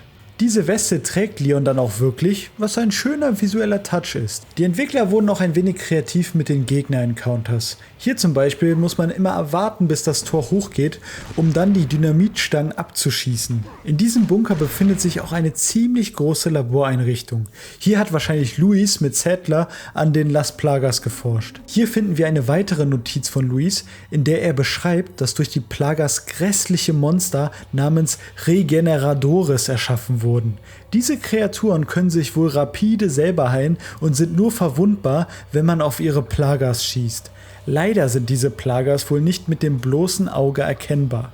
Gleich darauf treffen wir auch einen dieser Regeneradors. Die Dinger sind so unfassbar gruselig. Mit Leons jetziger Ausrüstung ist es praktisch unmöglich, diesen Dingern Schaden zuzufügen. Gepaart mit ihrem übelst gruseligen Design und diesen widerlichen Geräuschen ist das ein wirklich angsteinflößender Gegner. Der Kontext, in dem der Regeneradors auftaucht, ist ebenfalls wichtig. Denn ihr müsst wissen, zuvor haben wir mit Leon ohne Probleme tausende Gegner auf dieser Insel niedergemäht. Jetzt werden wir auf einmal komplett von diesem furchteinflößenden Gegner entwaffnet und müssen ohne Gegenwehr fliehen. Allein dieser Wechsel von Actionheld zur Dame in Not sorgt für einen krassen Horroreffekt. Zu dem Bedauern der Monster ist es für Leon möglich, in einem Kühlhaus relativ schnell nach der ersten Begegnung ein Infrarot-Zielfernrohr zu ergattern. Zum Glück hatte ich ein Scharfschützengewehr dabei, ansonsten ist das Zielfernrohr nämlich nutzlos. Jetzt können wir die nun in Infrarot sichtbaren Plagas der Regeneradores abschießen, das ist immer ein Zungenbrecher für mich, sorry. Sobald wir alle getroffen haben, explodiert das Monster. Das heißt aber leider auch, dass wir meistens mindestens 4 oder 5 Sniperschüsse verbrauchen müssen. Das Labor beherbergt auch eine Müllhalde samt Greifarm zur Entsorgung. Eigentlich kann Leon hier ein paar Granados in den Abgrund werfen, allerdings habe ich das einfach nicht hinbekommen. Hat mich an diese Greifarm-Spiele erinnert. Nachdem ich die Granados dann auf die herkömmliche Weise erledigte, finden wir auch schon die stark bewachte Ashley wieder. Um Ashley gänzlich zu befreien, braucht Leon aber einen Schlüssel. An dieser Stelle ist mir etwas sehr Gravierendes aufgefallen. Leon und Ashley reden kaum miteinander. Selbst jetzt sagt Leon nicht irgendetwas Beruhigendes oder Aufmunterndes zu Ashley. Wenn er an die Tür geht, steht dort lediglich, dass er einen Schlüssel finden muss. Generell reden Ashley und Leon außerhalb der Zwischensequenzen extrem wenig miteinander. Vielleicht fällt mir das im Jahre 2023 eher auf, weil wir jetzt so viele Spiele hatten, wo die Nebencharaktere ständig mit einem reden, wie in God of War zum Beispiel. Auf der Suche nach dem Schlüssel für Ashleys Zelle treffen wir auch schon auf eine abgewandelte, bösere Art der Regeneradores, die eisernen Jungfrauen. Was an den Dingern richtig nervt, ist, dass ein Plagas-Parasit am Rücken klebt. Daran zu kommen, kann eine echte Challenge sein. Am Ende des Labors, in dem Leon auf die erste eiserne Jungfrau trifft, führt ein Weg zu einem Funkturm und Leon kann um Hilfe bitten. Ich weiß gar nicht, ob das für die Story überhaupt notwendig ist, um ehrlich zu sein. Denn danach geht Leon wieder in den Bunker. Die Keykarte für Ashley bekommen wir ohnehin von der bereits erledigten eisernen Jungfrau. Als Leon Ashley befreit, wechselt er auch endlich ein paar Worte mit ihr. You okay? Come on, let's get out of here.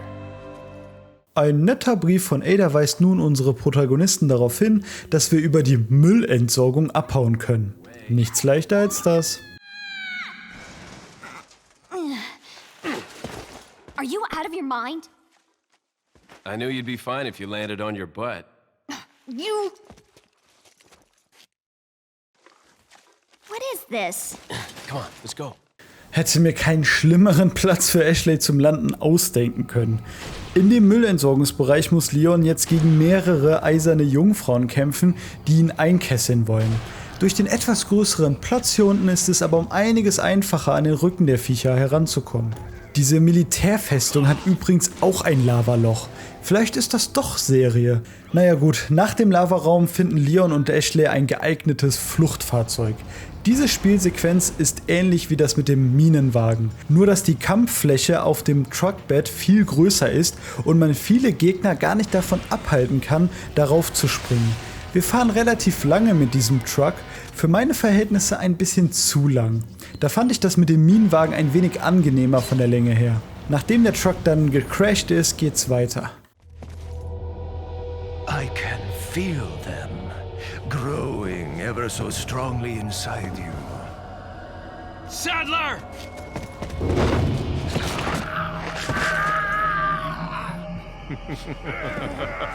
Perhaps you can resist, but you cannot disobey. Now, come to me, Ashley.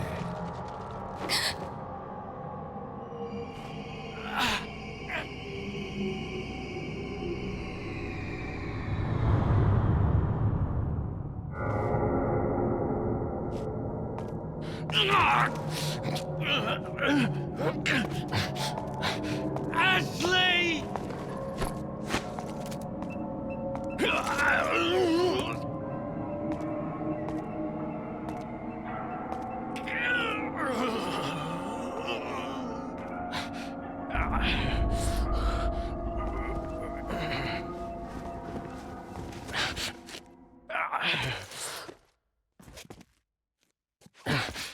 It's already begun. Und schon wieder wird der arme Leon verlassen. Women. Hier finden wir auch eine Notiz von Lord Sadler. Er bedauert das Sterben seiner Männer. Außerdem stellt er fest, dass es schwer wird, Ersatz zu finden.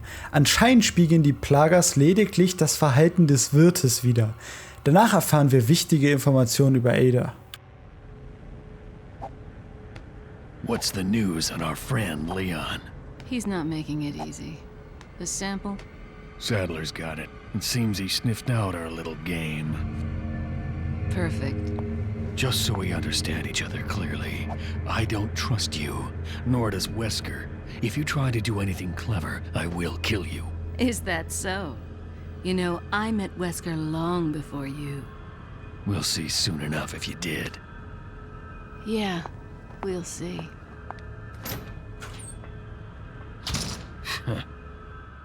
Ein paar tote Ganados später treffen wir ebenfalls auf den mysteriösen Handlanger Sadlers.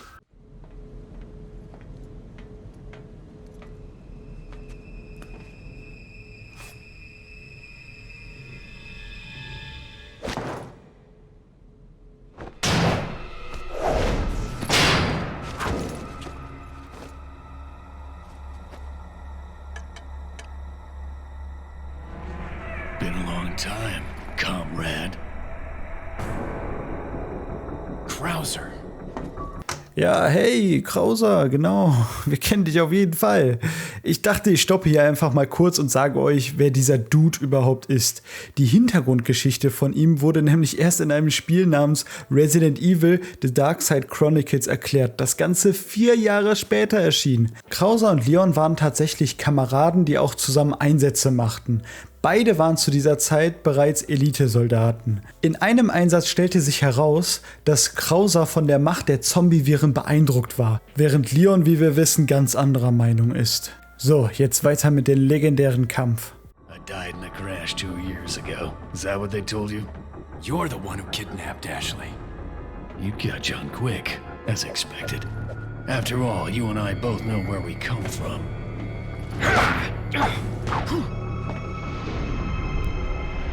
What do you want?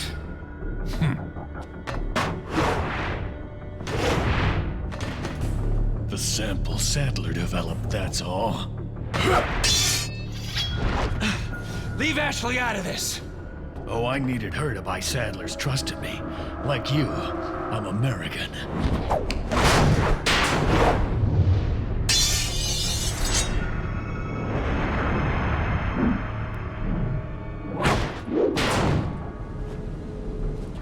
You got her involved just for that?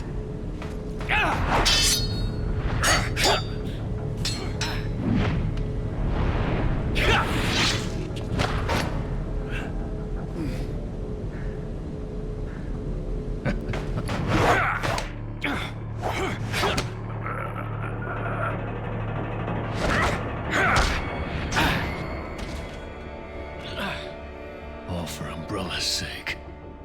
Umbrella? Almost let it slip. Enough talk. Die, comrade!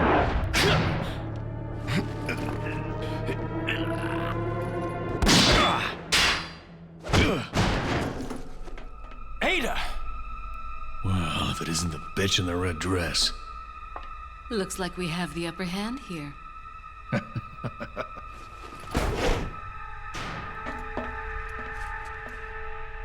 You may be able to prolong your life, but it's not like you can escape your inevitable death, is it? Schön, dass das Spiel einfach voraussetzt, dass man weiß, wer Krauser ist. Wäre ja cool gewesen, wenn Leon jetzt so ein bisschen zu sich selbst über Krauser reden würde, damit wir verstehen, wieso dieses Wiedersehen für ihn so krass ist. Naja, vielleicht wird ja im Remake anders damit umgegangen. Direkt im darauffolgenden Raum kommt die legendäre Laserszene. Diese Szene ist sehr stark von dem ersten Resident Evil Film inspiriert. Vermute ich zumindest, da dort eine sehr ähnliche Szene auch vorkommt. Danach bekommen wir einen kleinen Geschmack dafür, was es heißt, ein absolut verrückter, fanatischer Kultführer zu sein. Schön. In Sadlers Thronraum befindet sich ein Aufzug, der uns in einen weiteren Höhlenabschnitt bringt. Hier finden wir eine weitere Notiz von Louise. Er konnte 3 Eigenschaften der Plagas feststellen. Erstens, die Plagas können das Verhaltensmuster ihrer Wirte ändern. Zweitens, die Plagas sind sehr gesellig und drittens, die Plagas sind durchaus anpassungsfähig. Meiner Meinung nach widerspricht sich Punkt 1 eigentlich ein wenig mit Sadlers Notiz, in der er beschreibt, dass die Plagas den Charakter des Wirtes widerspiegeln. Sadler hat uns hier unten eine schöne Überraschung hinterlassen.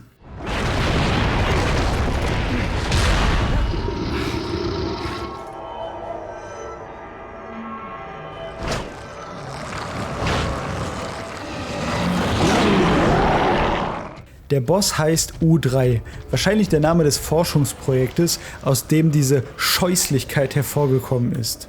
Die erste Phase des Kampfes muss Leon sich durch diese hängenden Container kämpfen, während U3 ihn verfolgt. Danach kommt aber noch ein richtiger Kampf gegen das Monster. Ich finde den Kampf echt spitze. U3 hat sehr viele verschiedene Moves und kann sich sogar eingraben. Dazu kommt noch, dass er einige Mutationen aufweist, die zusätzliche Abwechslung in den Kampf bringen. Wieder mal kann Leon hier kontextbasiert ausweichen.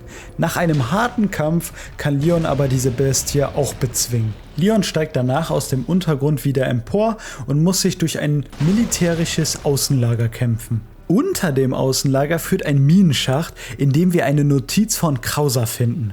Krauser ist ein Verräter. Er entführte Ashley lediglich, um an Sadler heranzukommen. Ziel von ihm und Wesker ist es, die Plagas-Proben zu stehlen. Den Verfasser der Notiz treffen wir kurze Zeit später. So, you two are all hooked up now, is that it? Where's Ashley? Do you really want to know?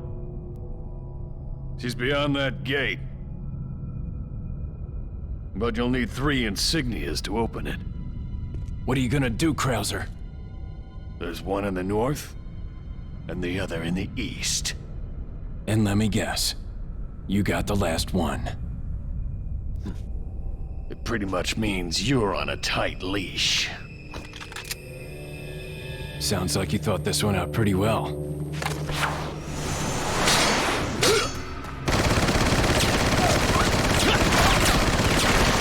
Ich finde das Pacing hier ein bisschen komisch. Auf der Insel hatten wir sehr lange keine Bossfights und dann wurden U3 und Krauser quasi direkt hintereinander gepackt. Krauser ist meiner Meinung nach der beste Bosskampf im ganzen Spiel. Dieses ganze Sandruingebiet ist die Bossarena. Leon muss, wie von Krauser erwähnt, mal wieder Emblemteile suchen, während Krauser uns ständig angreift. Hier treffen wir auch auf kleine Roboter, die Krauser helfen, die exklusiv nur in diesem Bosskampf auftauchen. Sobald Leon 2 Hälften gefunden hat, geht der Kampf so richtig los.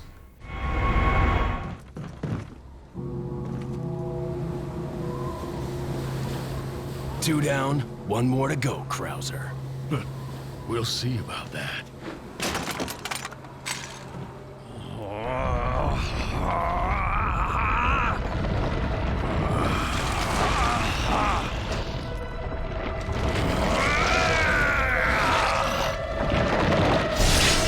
Witness the power! You've lost it completely, Krauser. Prepare for your death, Leon. Holy motherfucking Boss Design. Verdammt gut, wie so oft auch in diesem Spiel. Da Krauser überall Bomben platzierte, kämpfen wir mit Timer. Das Coole am Krauser-Kampf finde ich, dass man fast allen Angriffen ausweichen kann, wenn man schnell genug die geforderte Taste drückt.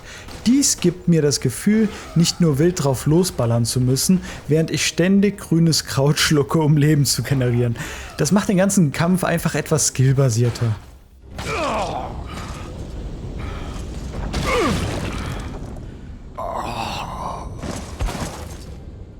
So, nachdem wir die Kampfarena verlassen, bietet uns Lord Sadler sogar noch einen Job als Leibwache an, bevor wir endlich Luftunterstützung bekommen. Verifica la presión de esa válvula. ¿Y tú? Aquí.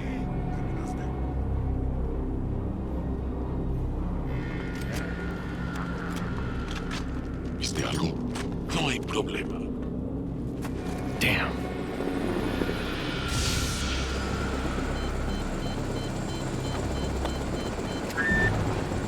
Hey, it's about time. Sorry, bad traffic. I'll cover you.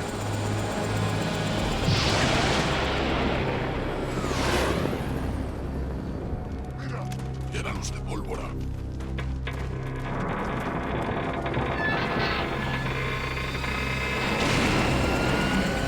Allí está.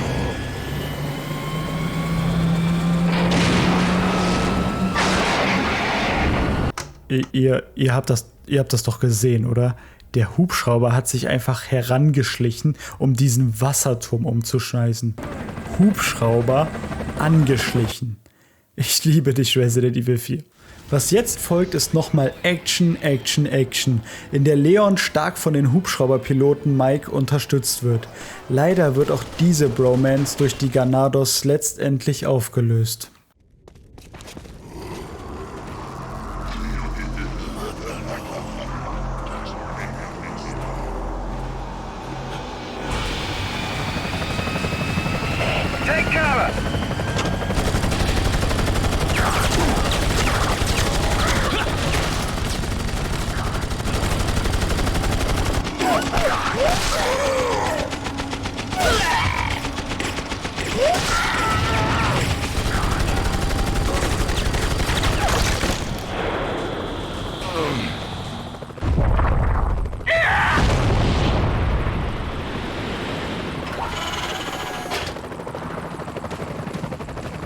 Thanks. When we get out of here, drinks are on me. Yeah, hey, I know a good bar.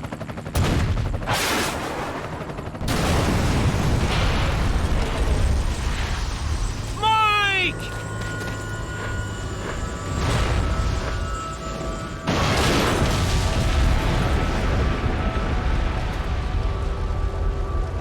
Zum Glück haben wir ja noch Ada, die uns aufmuntern kann.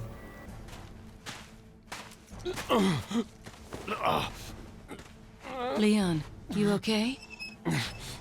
Yeah.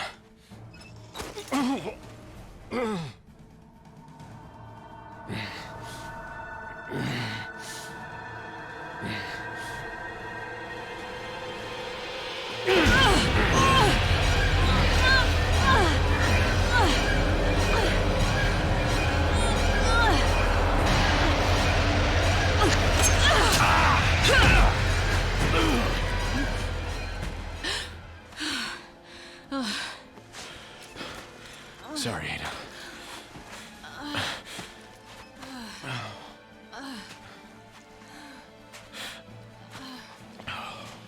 We have to get that parasite out of your body.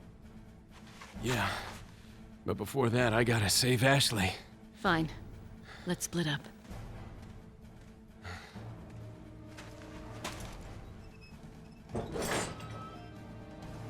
Das mit dem Plagas wird jetzt richtig ernst und es wird Zeit, dass Leon eine Heilung findet.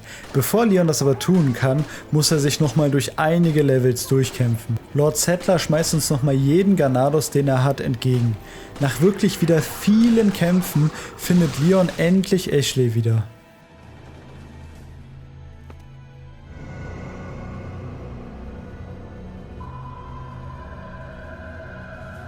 You'll soon harbor an awesome power. Yet it seems you would rather choose death. I'm taking Ashley back, whether you like it or not. Ah, the audacity of youth.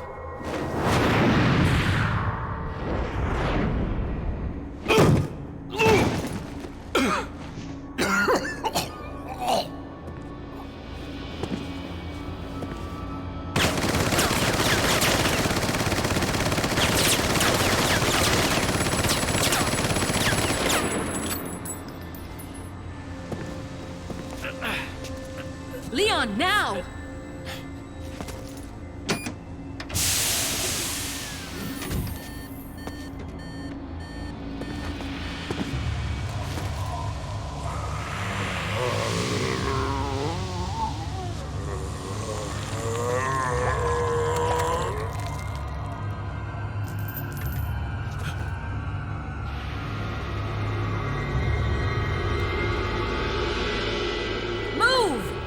Let's go!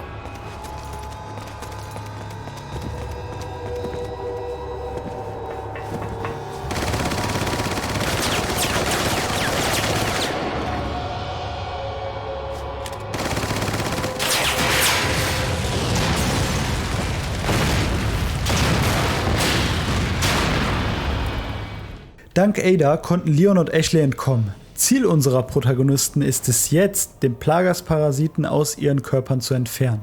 Glücklicherweise finden wir auch direkt nach der Begegnung mit Sattler ein passendes Forschungsdossier von Louis dazu. In diesen Unterlagen beschreibt Louis, dass die Forscher auf der Insel auch nach einem Weg zum Entfernen der Plagas suchten. Die Methode arbeitet mit Strahlen, die zwar sehr schmerzhaft sind, aber die Plagas entfernen können. Danach versperren noch ein paar Soldaten uns den Weg, bevor Leon und Ashley das Gerät finden, das die Plagas-Parasiten entfernen kann. Auch wenn das State-of-the-Art Medizintechnologie ist und Ashley schon Schwierigkeiten beim gerade Auslaufen hat, kann sie durch einen Knopfdruck das Ding bedienen und Leon von seinem Parasiten befreien. Ashleys Parasit wird danach ebenfalls entfernt. Im darauffolgenden Gang finden wir ein Schriftstück, das die Pläne von Sattler beschreibt. Er möchte durch seine Plagas die USA und die ganze Welt unterjochen. Ziel ist es, seine Marionetten gezielt einzusetzen, um die Kontrolle von allen wichtigen staatlichen Organen zu übernehmen. Typischer Bösewicht-Shit also. Das Einzige, was jetzt noch zwischen den beiden und der Freiheit steht, ist Sattler selbst. Bei der Gelegenheit habe ich natürlich auch noch den letzten Raketenwerfer bei dem Händler gekauft.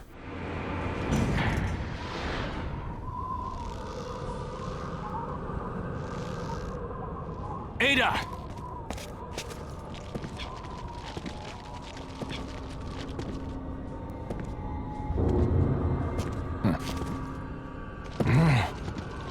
Better try a new trick, cause that one's getting old.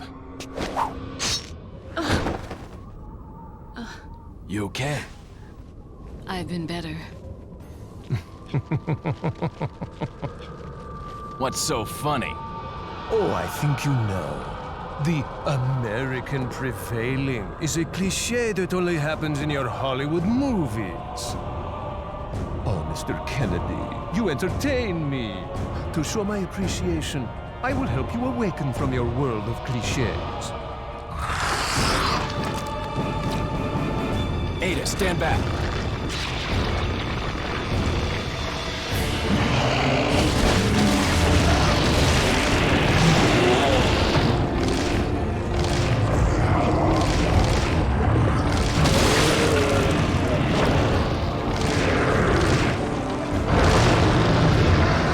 Sattlers Boss-Transformation ist mega nice.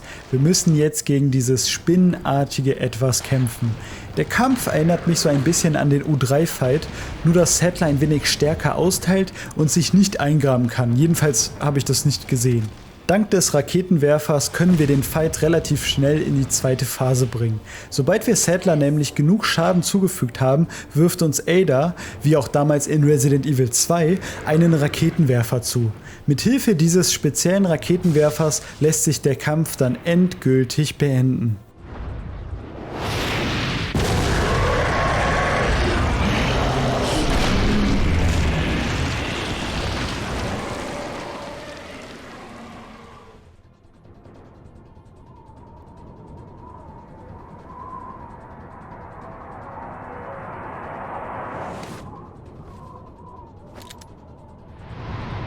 Sorry, Leon. Hand it over. Ada, you do know what this is.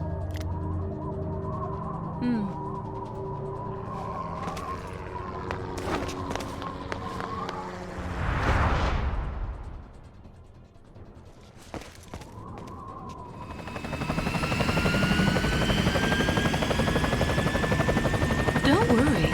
I'll take good care of it. Ada! Gotta go. If I were you, I'd get off this island too. She really pushed it. Here, catch. Better get a move on. See you around.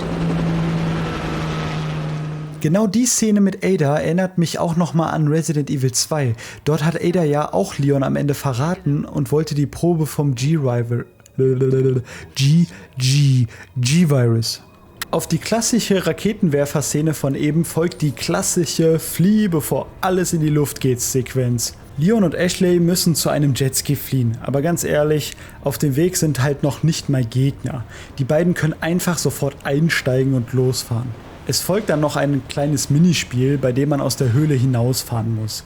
Dann können unsere Protagonisten hoffnungsvoll in den Sonnenuntergang entgegenfahren. Come on. Let's go home. Sounds like a great idea. Mission accomplished. Right, Leon? Not quite. I still have to get you home safe. So, after you take me back to my place, how about we do some, overtime? Sorry.